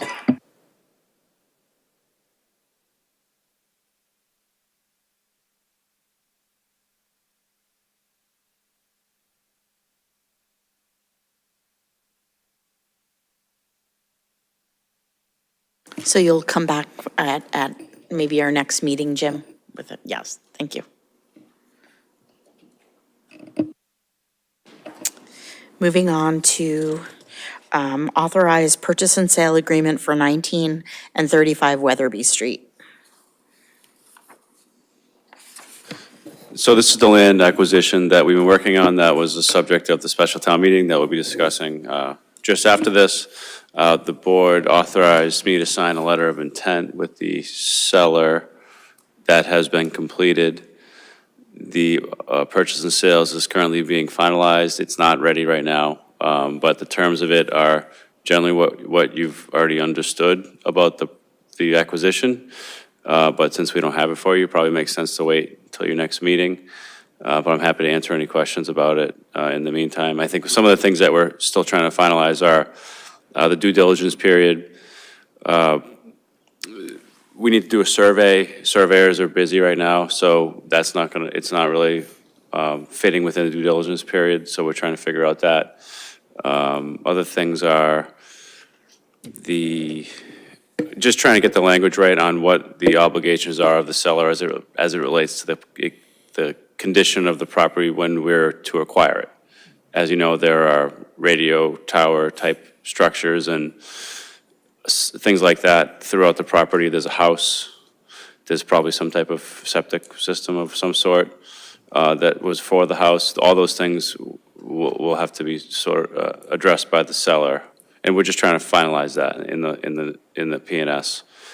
But the business terms aren't any different from what you already know, which is the 3.6 million, 50,000 for the expenses at closing, and then we're needing additional. And this isn't in the purchase and sales, but we also need money for the CR, the conservation restriction, and work that goes into that.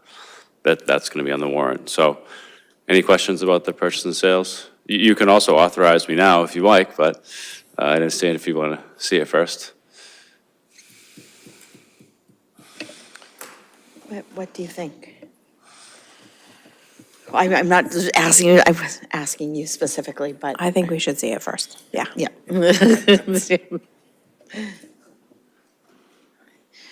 Yeah, okay.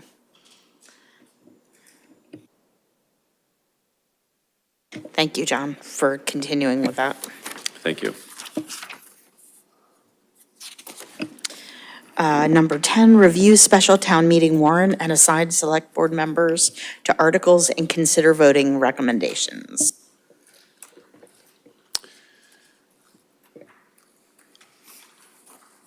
So I actually, the warrant in the draft form was in the packet. It's also in front of you. I wanted to also raise the concept that I think we're going to implement unless you tell us you don't want us to. And that is to, instead of sending this out to every household, sending out a postcard or just a piece of paper folded with the summary of what they need to know and where to find it on the website. Does the board have any concerns with that? Yes. Alyssa? So I think that a piece of paper folded from the town has a higher chance of getting opened than a postcard that might be mistaken for junk mail. David? I think that's fine as long as the URL is easy.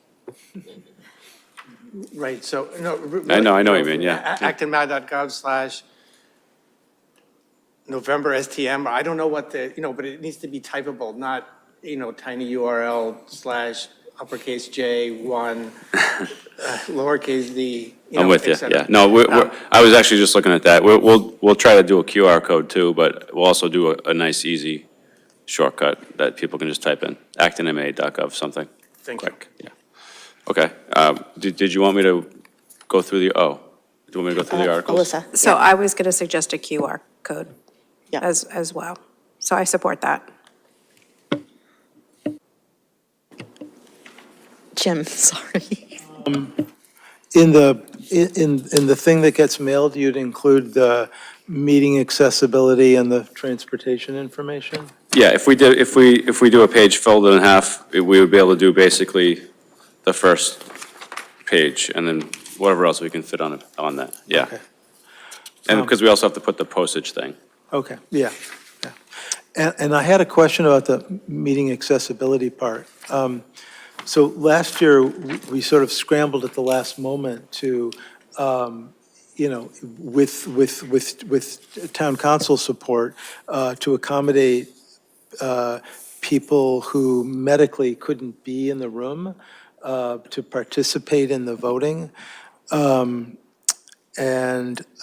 did we end up codifying that in some way so that people can understand, what's, who's eligible and what it would be like? I think that might belong on the town website somewhere if it's not there already. Yeah, so that was something that we were working on for the annual meeting. So we didn't necessarily have that ready to go for this, but we do have this language that we've included, which gives people notice that we want to make it accessible, and it gives people a phone number to call and an email to use, and also a request that we receive that request by November 18th, because depending on what the accommodation is, the logistics need to be in place ahead of time. We can't do it the day of necessarily, and we're going to be shorthanded for this town meeting just because of people being out. So we really need to have a sense of what we're doing. OneGeco is going to take the lead on this, and she'll be the one sort of fielding these requests and helping us work through them, but it is something that needs some advance notice. So hopefully this statement is clear. If it isn't, let us know, but we thought it was.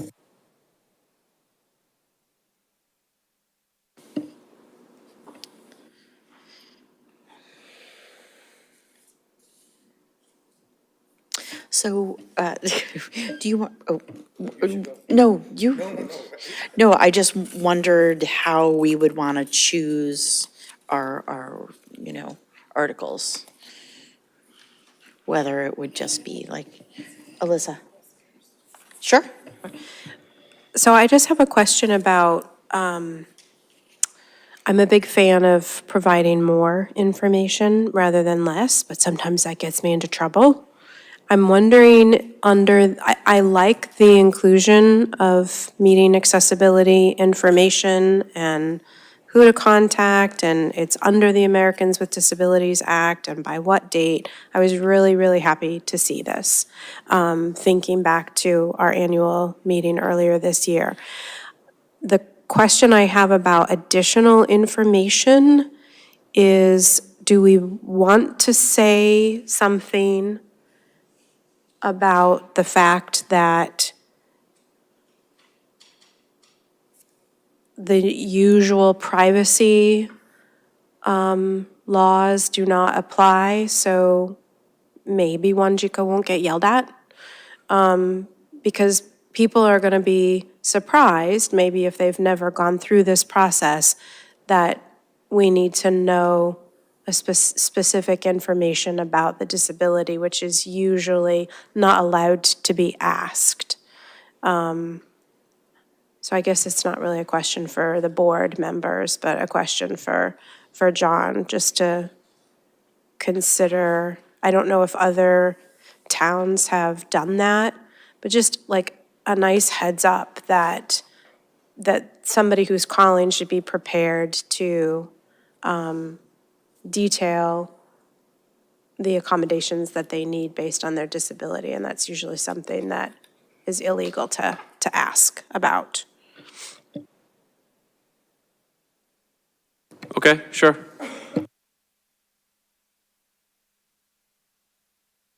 We'll add something. Sure, absolutely.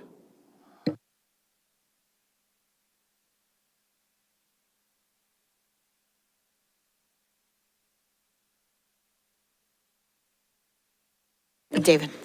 Madam Chair, should we go through one at a time and assign a presenter and vote a recommendation? So starting with Article 1.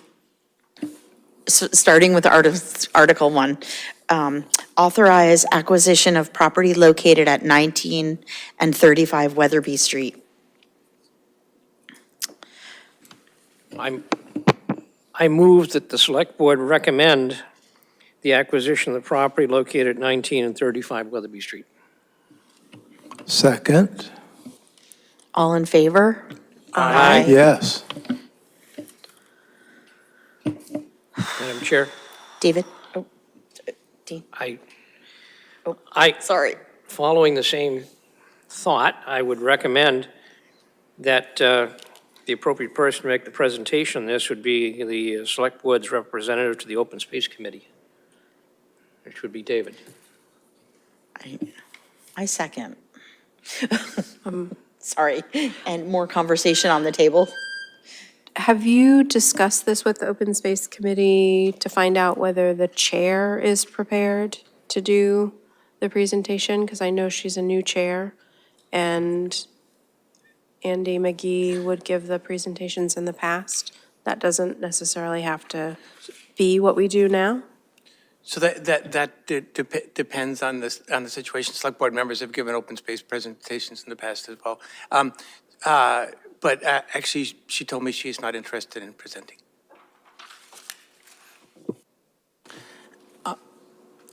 David? If I can just make one comment here, and I'm not sure whether to do it in the last agenda item or this one, but I'm just going to do it now if that's okay. For people who would like to find out more about this parcel of land, the Acton Conservation Trust is going to be conducting walks. And I didn't want to get ahead of myself and say this during my member minute, but there are 3 walks in the week before town meeting.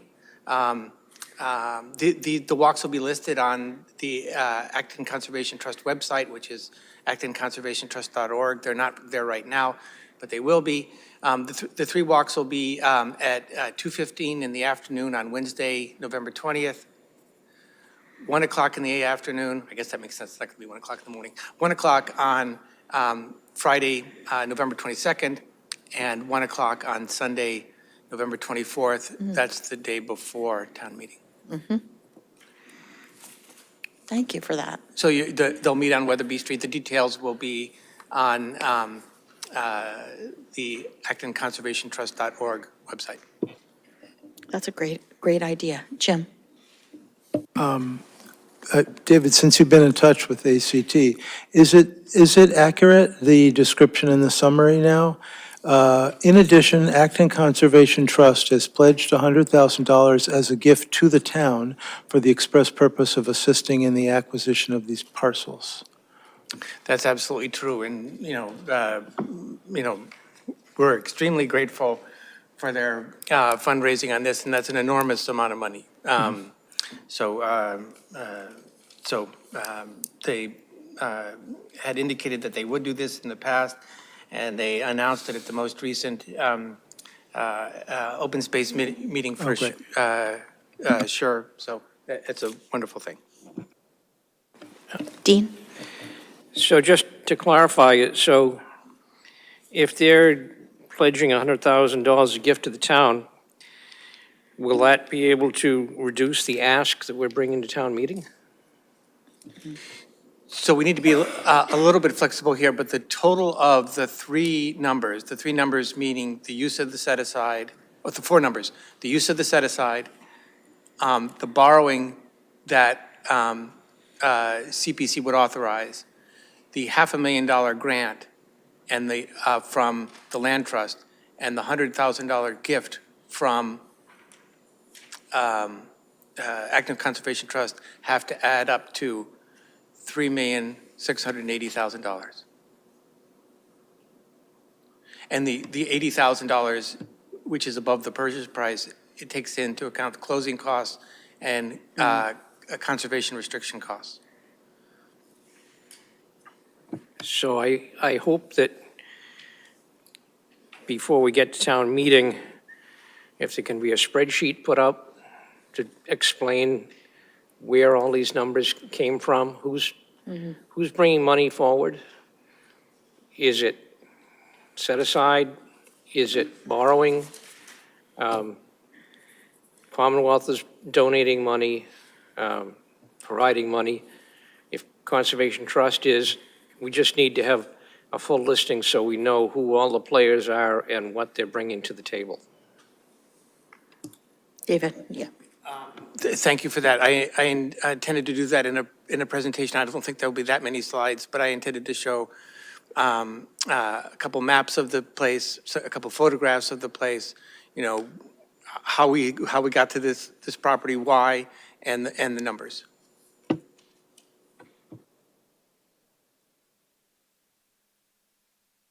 Alyssa? Do we need to know who the holder of the CR is? Does that need to be included in the warrant language? Or can that be taken care of after? Because I see the Conservation Commission in the summary, but there's another entity, is that correct? David? I don't think it needs to be in the warrant. We just pledged to conserve it, and in fact, we must conserve it because we can't use CPA money unless it's conserved.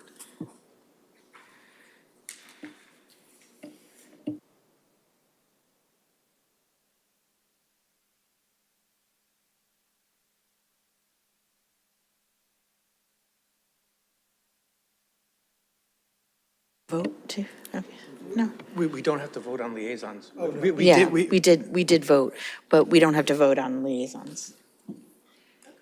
But did you call the vote? No, I did not. Did I call the vote? The recommendation? Yeah.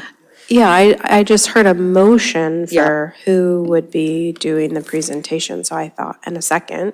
And we're all in agreement that David is, Okay. yeah.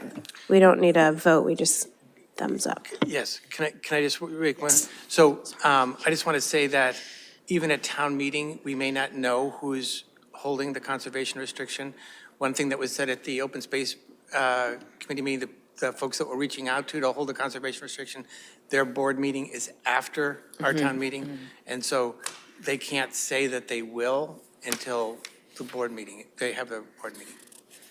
And it doesn't need to be in, it can be decided administratively. It doesn't need to be in the warrant. Alyssa? I just have a question about accessibility of learning ahead of time about the property for folks who cannot, either because they're not available at that time or can't go on the walk. Are are there plans for the Acton Conservation Trust to do in-person chats? What are they called? House parties? Or send out a mailer, or for you to do a video at ActonTV? Or all of the above? I'm just like, if somebody cannot make any of these walks, can they reach out to Acton Conservation Trust and say, you know, I'd like my book club, all of my neighbors to learn about this property and get them to town meeting?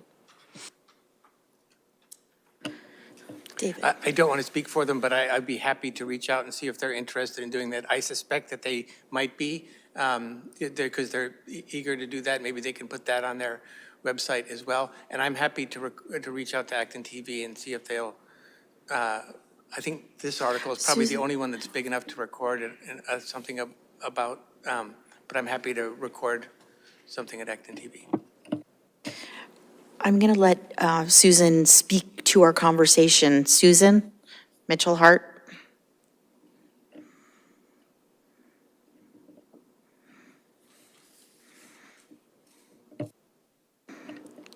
I saw her little flash. Yeah. Susan, you just The have to. information. Oh, yes, thanks, Susan. Yep. And, do I have to start over? We are reaching out to 3 families who've expressed interest in hosting a neighborhood gathering.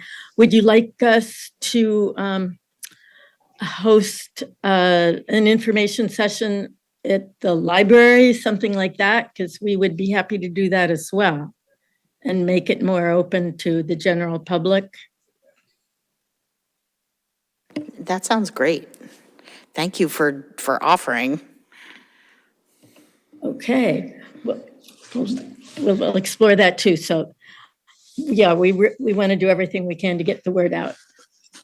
Susan, if you. We're posting. This is David. If you put whatever events that you want to publicize on your website, I can announce them again at our next select board meeting, which is 2 weeks before town meeting. Oh, absolutely, we'll do that. Let's see, the other thing is we'll be posting flyers all around town and keeping the information on our website.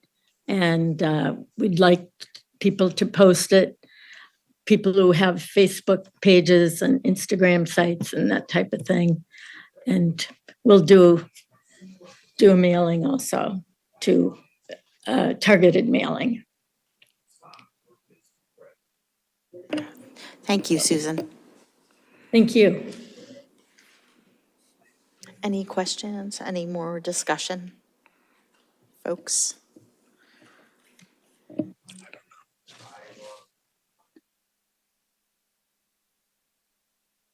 Article 2, authorize collective bargaining agreement facilities, cemetery, and public works.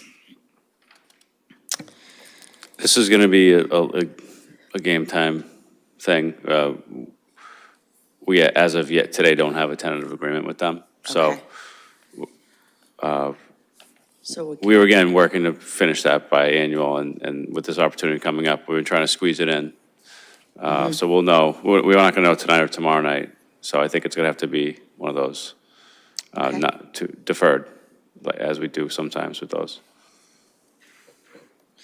would that be the same for Article 3 as well?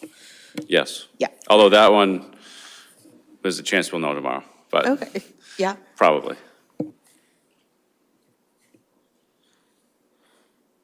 Maybe these could have the same presenter. Yeah. Makes sense. Any volunteers for presenting? I'll present if there's anything worth presenting. Thank you, Dean.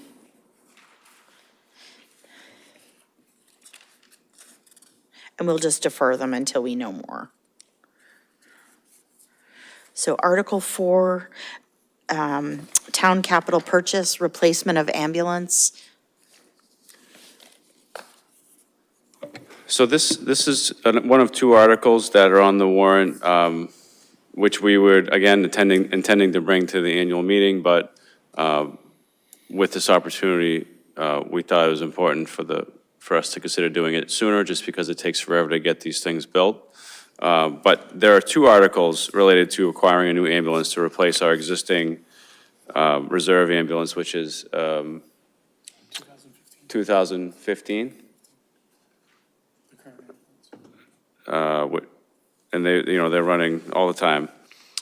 In any event, the cost is nearly $700,000 because of we want a little bit of flexibility to do what's the most financially advantageous way to acquire it. We have it on the warrant as either authorizing us to borrow for it and pay for it, or authorizing us to lease to own, or lease it. So again, these things normally would be worked out and not shown as two options, but we're asking for that flexibility right now. There's a chance that we'll have a recommendation on the one that we want to move forward with that night. I expect we will. We just don't have it tonight. But those are replace an ambulance, which we need, which we'll need in the next 2 years. And this is just to get that process started. The cost for ambulances has gone up significantly, just like every other piece of apparatus. A question I did get, or I expect to get, is about electric ambulances, and we've been pushing the fire chief to look at that, and she's big on that type of stuff, but she said they're just not there. The technology, I mean, there's probably electric ambulances that exist, but they're not there for what we need them to do here in Acton right now. But I'm sure she'll be open to one in the future, and I certainly will continue to push that concept. Dean? I move that the Select Board recommend Articles 4 and 5 regarding the ambulance acquisition. Can I ask, I'll second that, but can I ask a question Yes, before yes. you call for a vote?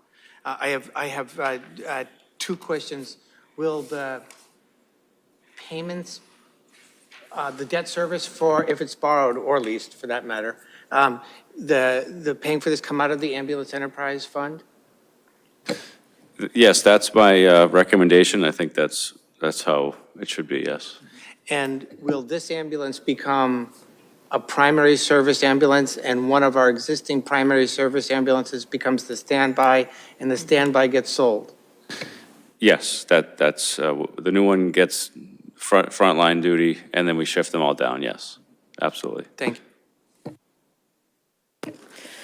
Do we lease any of our ambulances now? Yes, we're doing lease payments every year from the ambulance enterprise. So it's not a new concept to use the ambulance enterprise for buying ambulance. It's actually, I think it makes sense because it's the service that's being provided, generating revenue, paying for the equipment that it needs. So we'll continue to do that if approved.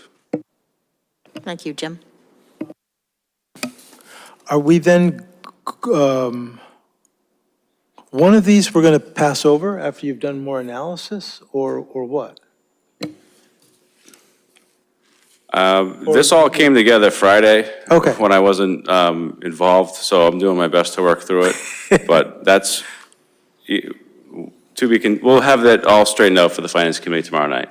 Okay, so I'm not sure about recommending both these articles before we know if we're maybe just, going to recommend one of them. I wonder if we might need since it'd be so nice to have our positive recommendation about these accurately in the warrant, I wonder if we might need to have a short special meeting to do these approvals after we know more. Yeah, sorry, we need both.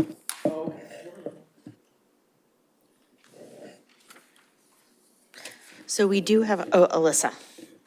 So your explanation of why the two articles was great. I'm not seeing that reflected in the language of the summary. I think that needs to be more clearly spelled out for voters to understand what they're voting on. I might be able to provide a little bit more information as well under Article 4, Number 2. The second line, a lease purchase financing agreement, I think that line helps out, provide a little bit more clarification of what this article is for 4. And then Number 5 would be for the actual appropriation to pay for the first year payment.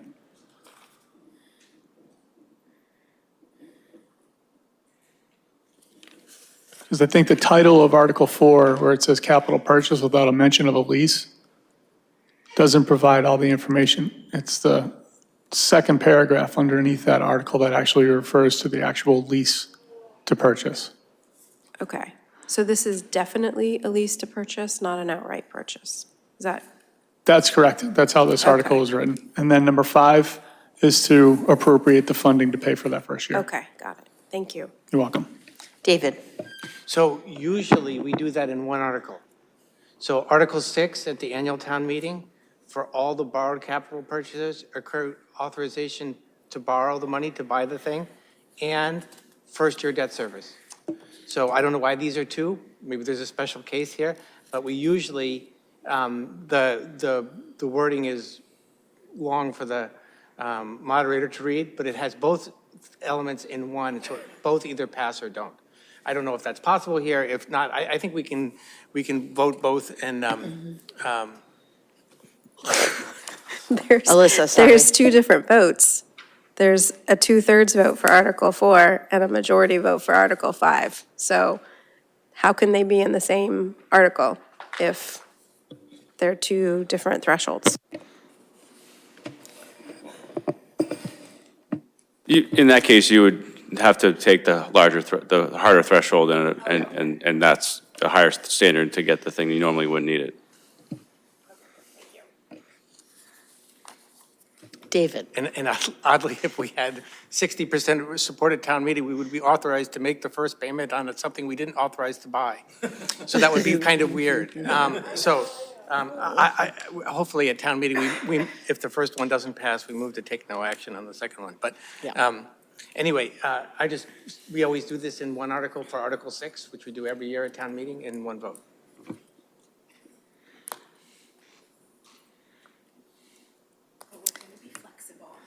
Yes. So, But now you can call for your vote. all in favor? Aye. Aye. More thing. So another edit, sorry.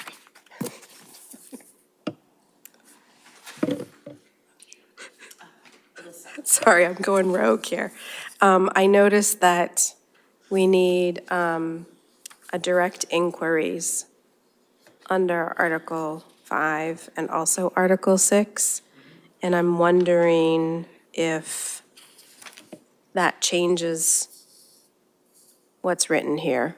Because Fran, you are listed as the one. Names are just placeholders for whoever. Placeholders, okay. Don't you think, is that the right answer? Yeah, thanks. You also didn't assign a select board member to Article 4 and Article 5.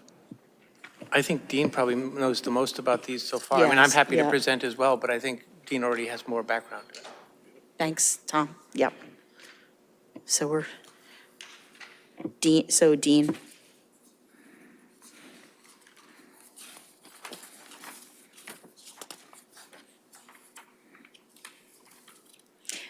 And I was calling Article 6, so I can make it really brief for all of us. I was calling Article 6 for myself. Are you also moving that we recommend it? Yes, I am, yes. I will second your motion. Oh, John. I just wanted to mention that this article is responsive to the select board's number one short-term goal to pursue tax relief measures. Also, this certainly could wait till the annual town meeting. I just wanted you to be clear about that. This is not an emergency, but I think because it recently passed through the legislature, and it was recently brought to our attention. It's a short-term select board goal. I thought it'd be something that you want to consider adding on here. It wouldn't be able to be implemented until FY '26. But I just wanted to make sure that this was clear. We're not going to start it immediately, just because we're doing it at a special town meeting. What do you think about that? Do you want to discuss that, or are you okay with having it on this warrant? Yeah, good. Great. So. I seconded your motion. Oh, great. All in favor? Aye. Aye.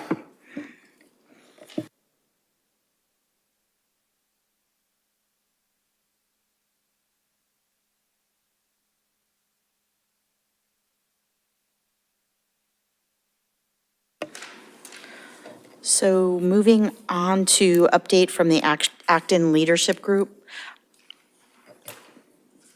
Do we have an update, really? Not really. We have, the ALG hasn't met Yeah.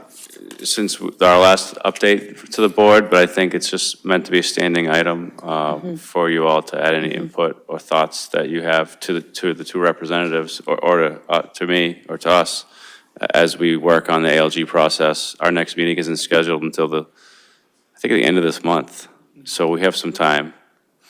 But any early feedback would be, or additional input or feedback would be helpful. And the point of view that you saw earlier gave some thoughts on expenses.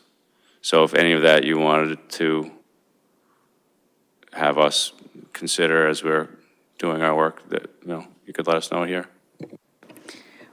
Well, now we have our DPW number as a placeholder.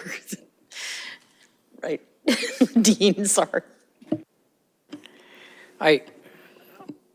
I'll leave the Public Works building for later discussions, but I think, in general, I think I would encourage the town manager, as you develop your budget, not to get overly ambitious with new programs or new employees. I think, the points the Finance Committee has raised, I think, are very valid. I do hope that, as I know you always do, as vacancies occur during the year, that you look at any changes or alterations that should be made within the organizational chart. I think we have to keep faith with the taxpayers. I don't think any minor changes we make on our operational budget is going to really impact a vote one way or another on Public Works building, but I think just generally, I think it's very important that, all of these numbers be scrubbed and we don't get overly ambitious with new programs. Talking about things coming from the public working their way up. Obviously, there's an infinite desire for more things, but I think we really have to balance those expectations with what we can legitimately afford. I don't think it's quite as dire as what we heard earlier tonight, but I do think it's important that we be very cautious with adding a lot of programs, projects, or employees. David? At the next ALG meeting, I think it's important that the ALG begin to consider the budget increases that they're going to recommend for the two entities, right? That hasn't really been discussed so far this budget season, but usually by this time, there's, we're setting a number like 3% or 3.25% or something in the, for the model, for what the two entities will make their budgets fit in. So I think it's important that ALG set that number. And I think this year,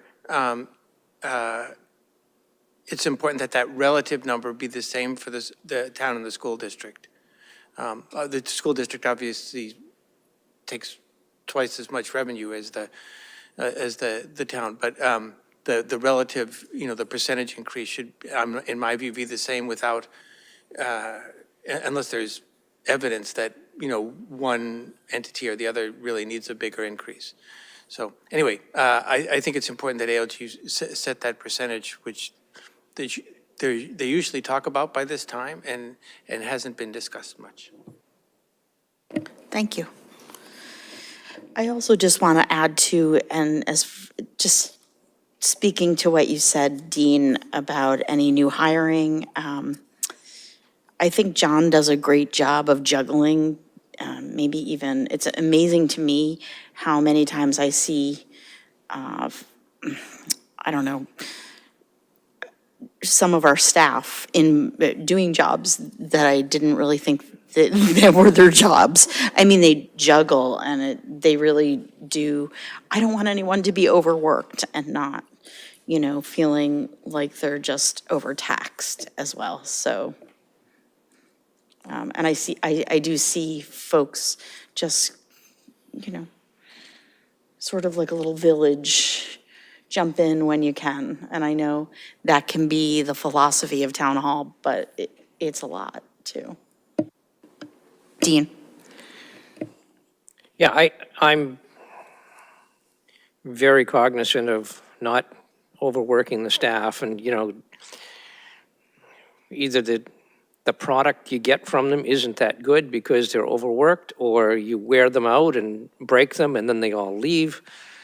I think really that kind of points towards the five of us, is that if our staff, if what we can afford to pay our staff isn't sufficient to fulfill all of our missions, we need to start thinking about what missions we're not going to assign them anymore. And I think that's kind of a tougher, every program, every mission that comes out has certainly got a constituency, but at some point you do reach a breaking point, and you rather than continuing to flog the help, you might have to think about changing what you're asking them to do and eliminate some things and decide what are the really absolutely essential core functions that need to be maintained, and what are things that, although they're important, they're not as important as some of the other ones. If everything's a priority, nothing's a priority. Thank you. Jim. I had a comment and a question. The comment was about, let's be really cautious about, well, you might have used a stronger word than be cautious, about not adding, new programs and new staff. I think there are some exceptions we need to be alert to. One is that if there are ways of spending money to help accomplish some of our short-term goals or make significant progress on our long-term goals, I think it's important to consider those. Like as you're saying, we might need to figure out where to cut back on other things to meet that, but I don't want us to adopt an attitude of, we're in such a crunch that we just can't possibly take on anything new. The other thing that's in the back of my head, which I think I've mentioned before, which maybe we need to have a separate agenda item about some other day, is to have us be clear on which programs that were funded by ARPA that are going to be going away, do we want to find substitutes for or think about? That's the other thing I'm thinking about in my mind. I don't think I know we're not going to be able to preserve everything, but there might be some that fit our goals that would require either some really excellent grant writing or some rearrangements of our budget. Thanks. Oh, and the question was, when you talked about setting a percentage, for the increase. As I recall from my 1 year of working with ALG, there's a bunch of different places on the spreadsheet where different numbers mean different things, like whether or not you include the excluded debt, or whether you include, there were a few different places, and I wasn't sure which place you thought the two numbers should match between the school and the town. So usually it's the operating budget increase. Right, and then you're absolutely right that that the model adds in the excluded debt and computes another percentage. But as John is working on the budget he's going to begin to present to us next month, and as Peter Light is working on the budget that he's going to begin to present to the school committee, they need to know the parameters that they're working in terms of the size. I mean, in the past few years, because we did not have any untaxed levy or anything like that, we set it for both entities to the limit of what we had, which was 3%. And so that was very easy. It was easy because there wasn't a lot of degrees of freedom. Here, there are more degrees of freedom, but I suggest that we not use them this year, right? But we make it clear to both entities, whatever the percentage is. It could be 3, 3.1, whatever we want to say. But a view has to be taken to close the bottom number in next year's models, which is off by 1.4 million right now. I think, if memory serves, I could be wrong on that. But anyway, we need to begin to look at that. And I think the other thing that the ALG group may need to, our representatives may need to strategize about is how to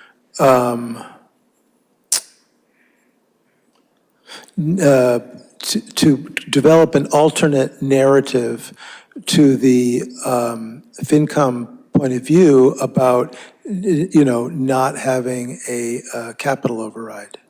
Because essentially what they're saying is that we couldn't possibly fit a capital override in this year. It wouldn't pass, it's not wise, et cetera.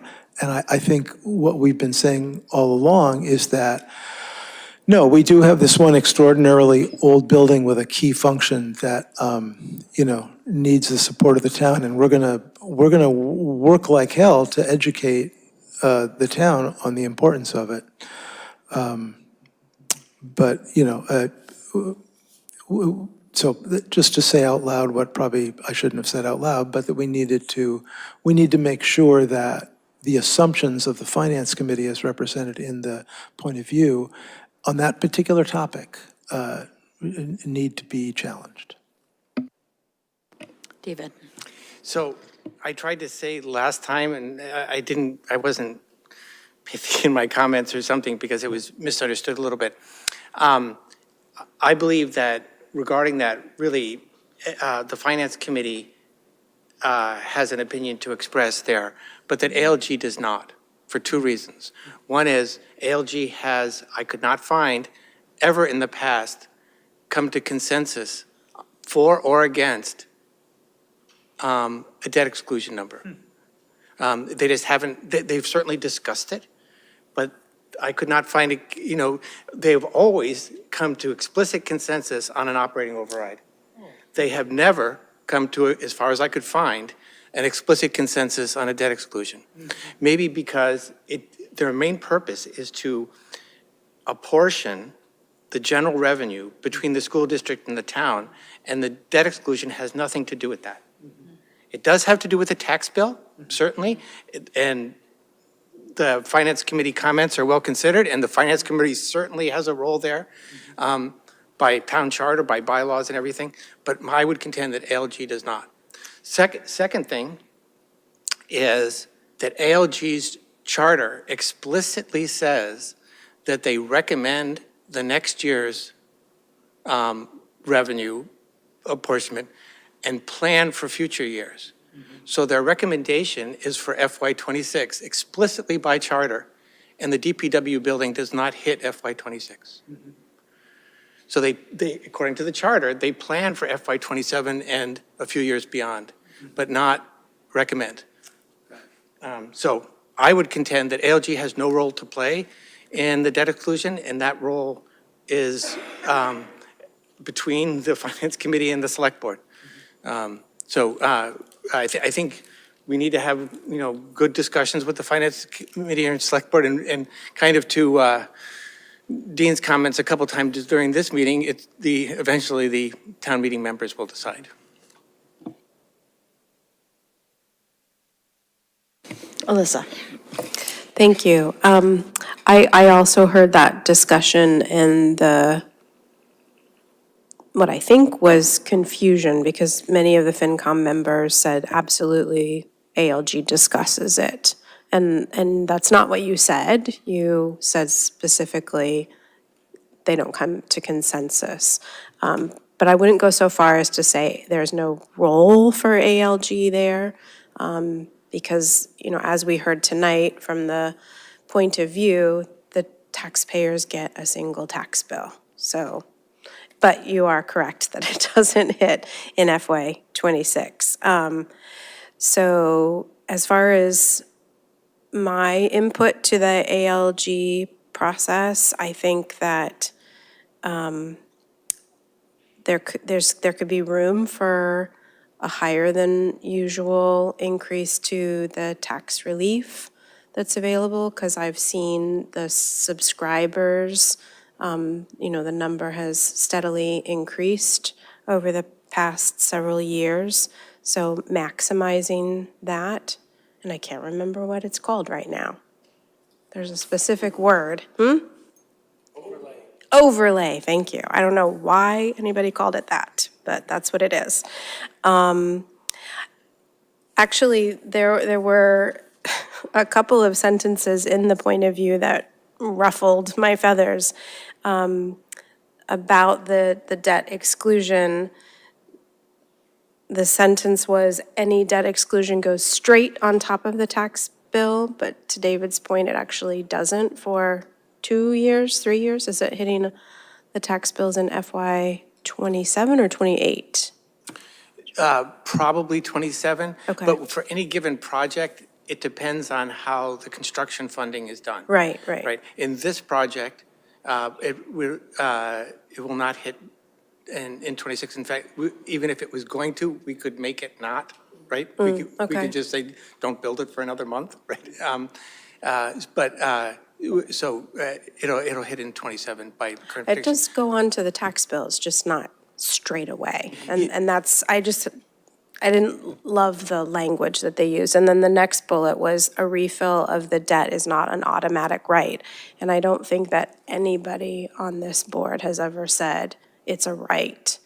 I mean, last year, when we were doing public outreach and in meetings discussing the operational override, I lost track of the number of times we said, and there's a debt exclusion override coming up soon with the DPW. Like, we've all been very clear and transparent.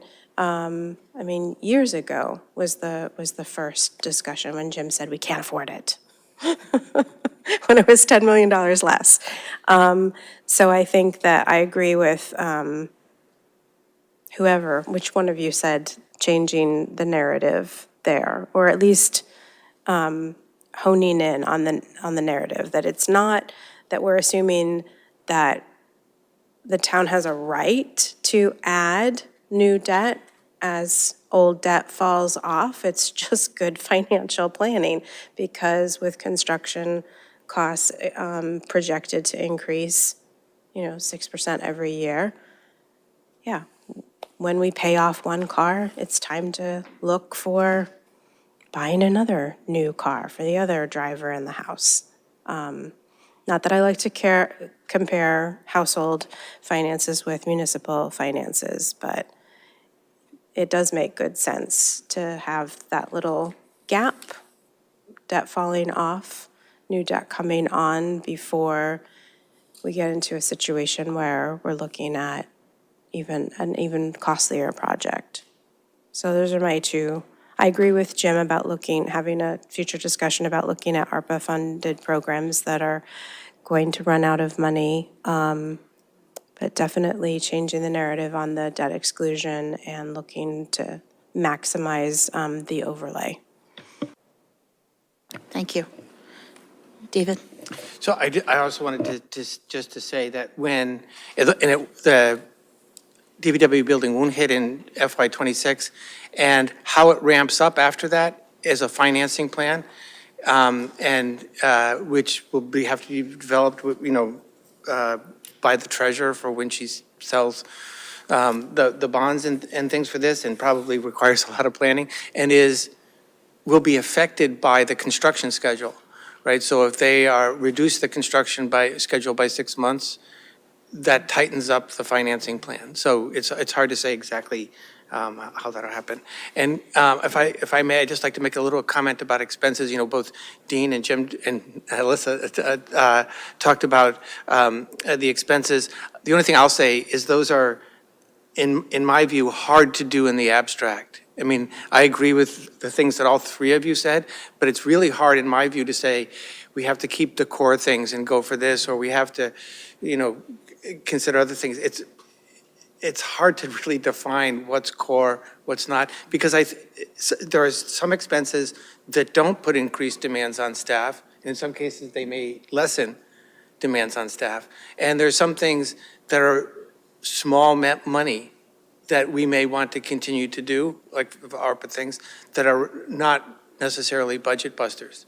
But we'd have to find some place in the budget to squeeze them in, right? So I'm not saying that that's easy, but all I'm saying is it's hard to do in the abstract. It's hard to develop a set of rules, and let's just go by those rules. I think we have to get down and dirty and during the budgeting process to say, have we included this? If we include this, where are we taking away from?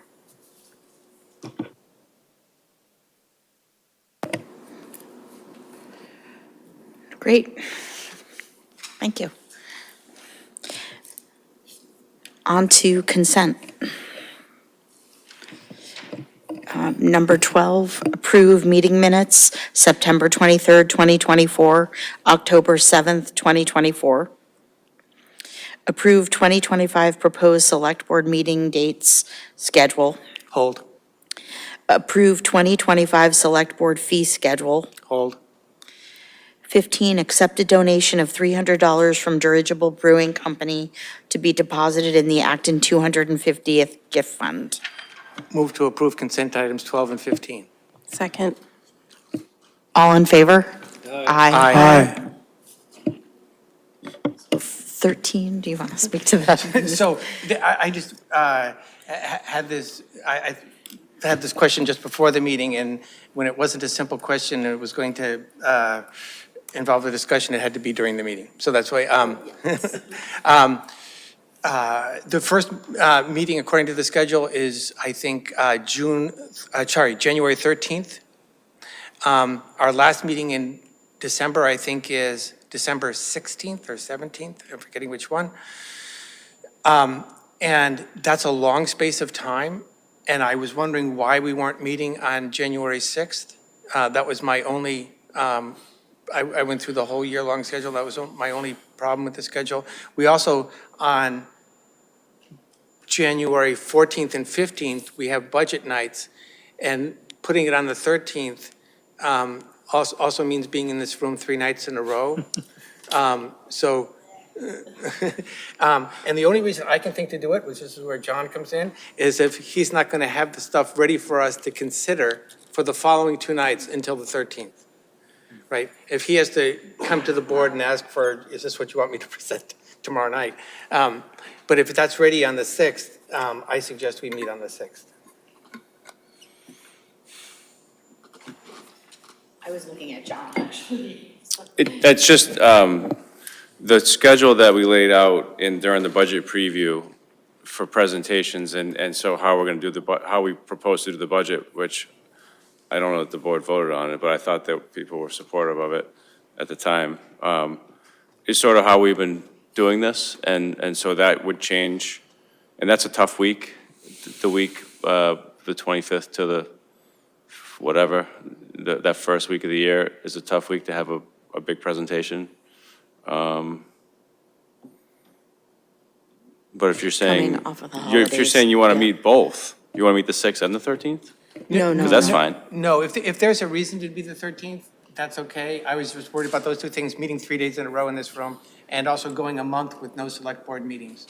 But if that's what we need to do to prepare for the budget presentations, I'm okay. So the other thing about the budget presentations is that we had put out 3 placeholders for 2 nights. So you really only need to choose 2 of those. And the 3 nights that we put out were the 14th, the 15th, and then the 21st. So you could say, if you don't want to meet 3 nights in 1 week, which that'd be okay with me, to not meet 3 nights in 1 week. If you wanted to do the 13th, the 15th, and the 21st, for example, or something like that, that would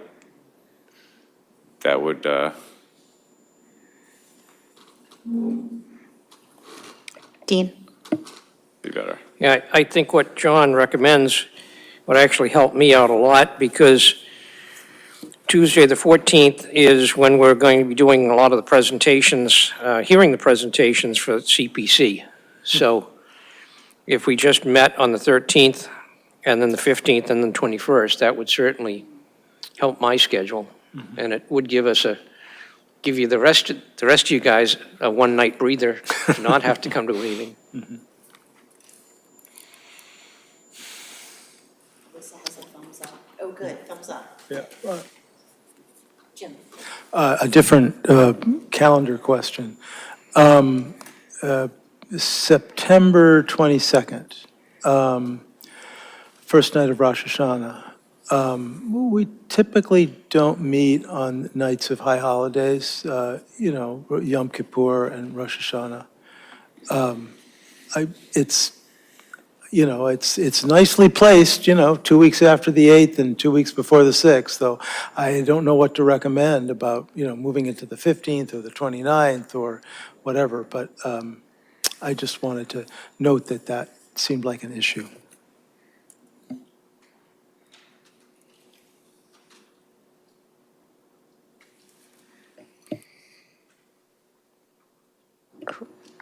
Are we? We could just have one last meeting that month, and then plan to add one if we need to. Usually the busiest month of the year. Yeah. I would suggest we choose either the 15th or the 29th. Are you saying it's the busiest month of the year Just in general. for staff or for business that would need to come before the board requiring, because we only have one meeting in August, and I noted that we had some pretty long meetings in September because we hadn't met in so long, so our agendas were.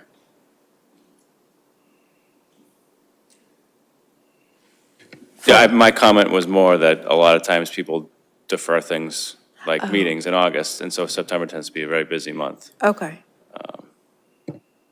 Jim? Well, given that, then maybe meeting sooner rather than later is good, so maybe meeting on the 15th would let us, keep up with the backlog.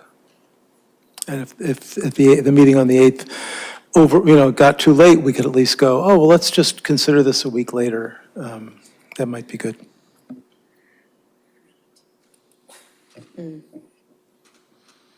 David? I move to approve the calendar with the change to delete the budget day on the 14th of January and to move the September 22nd meeting to September 15th. Second. All in favor? Aye. Yes.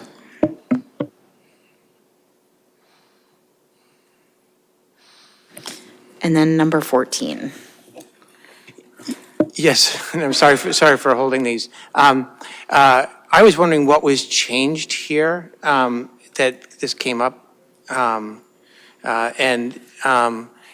I have to say, it just seemed really odd to me. Maybe it's always been this way, but it just seemed really odd to me that a fee for a pool table is $10 and a fee for a pinball machine is $100. And why is that, right? Can we say the fee for the pool table is $100 and the fee for the pinball machine is 10? I mean, I think someone who has pinball machines is going to have a handful of them, and it seems maybe 10 is too low, but 100 is too high in my view. So I just noticed that, and I didn't know what was changed in this thing from the previous fee schedule. So I was just curious what had changed. We can bring it back and provide more explanation. Maybe disposing of pinball parts is more expensive than pool table parts. Maybe. Alyssa? When you bring it back, will that include any information about whether we're in alignment with other nearby towns? Because I know that when we've changed our fees recently, it's been to bring them in, because there hasn't been an increase in 15, 20 years. And is it reflective of the work that goes into it? And I also have a question, why we have a fee for a boarding house. Because I think I remember seeing an email from Kristen some time ago that boarding houses are not permitted with Acton's zoning bylaws. It was in relation to Airbnb, so I don't know if there's a distinction there. Yeah, we can bring this back. I have similar questions. Sounds good. I move to adjourn. All in favor? Aye. Aye. Yes.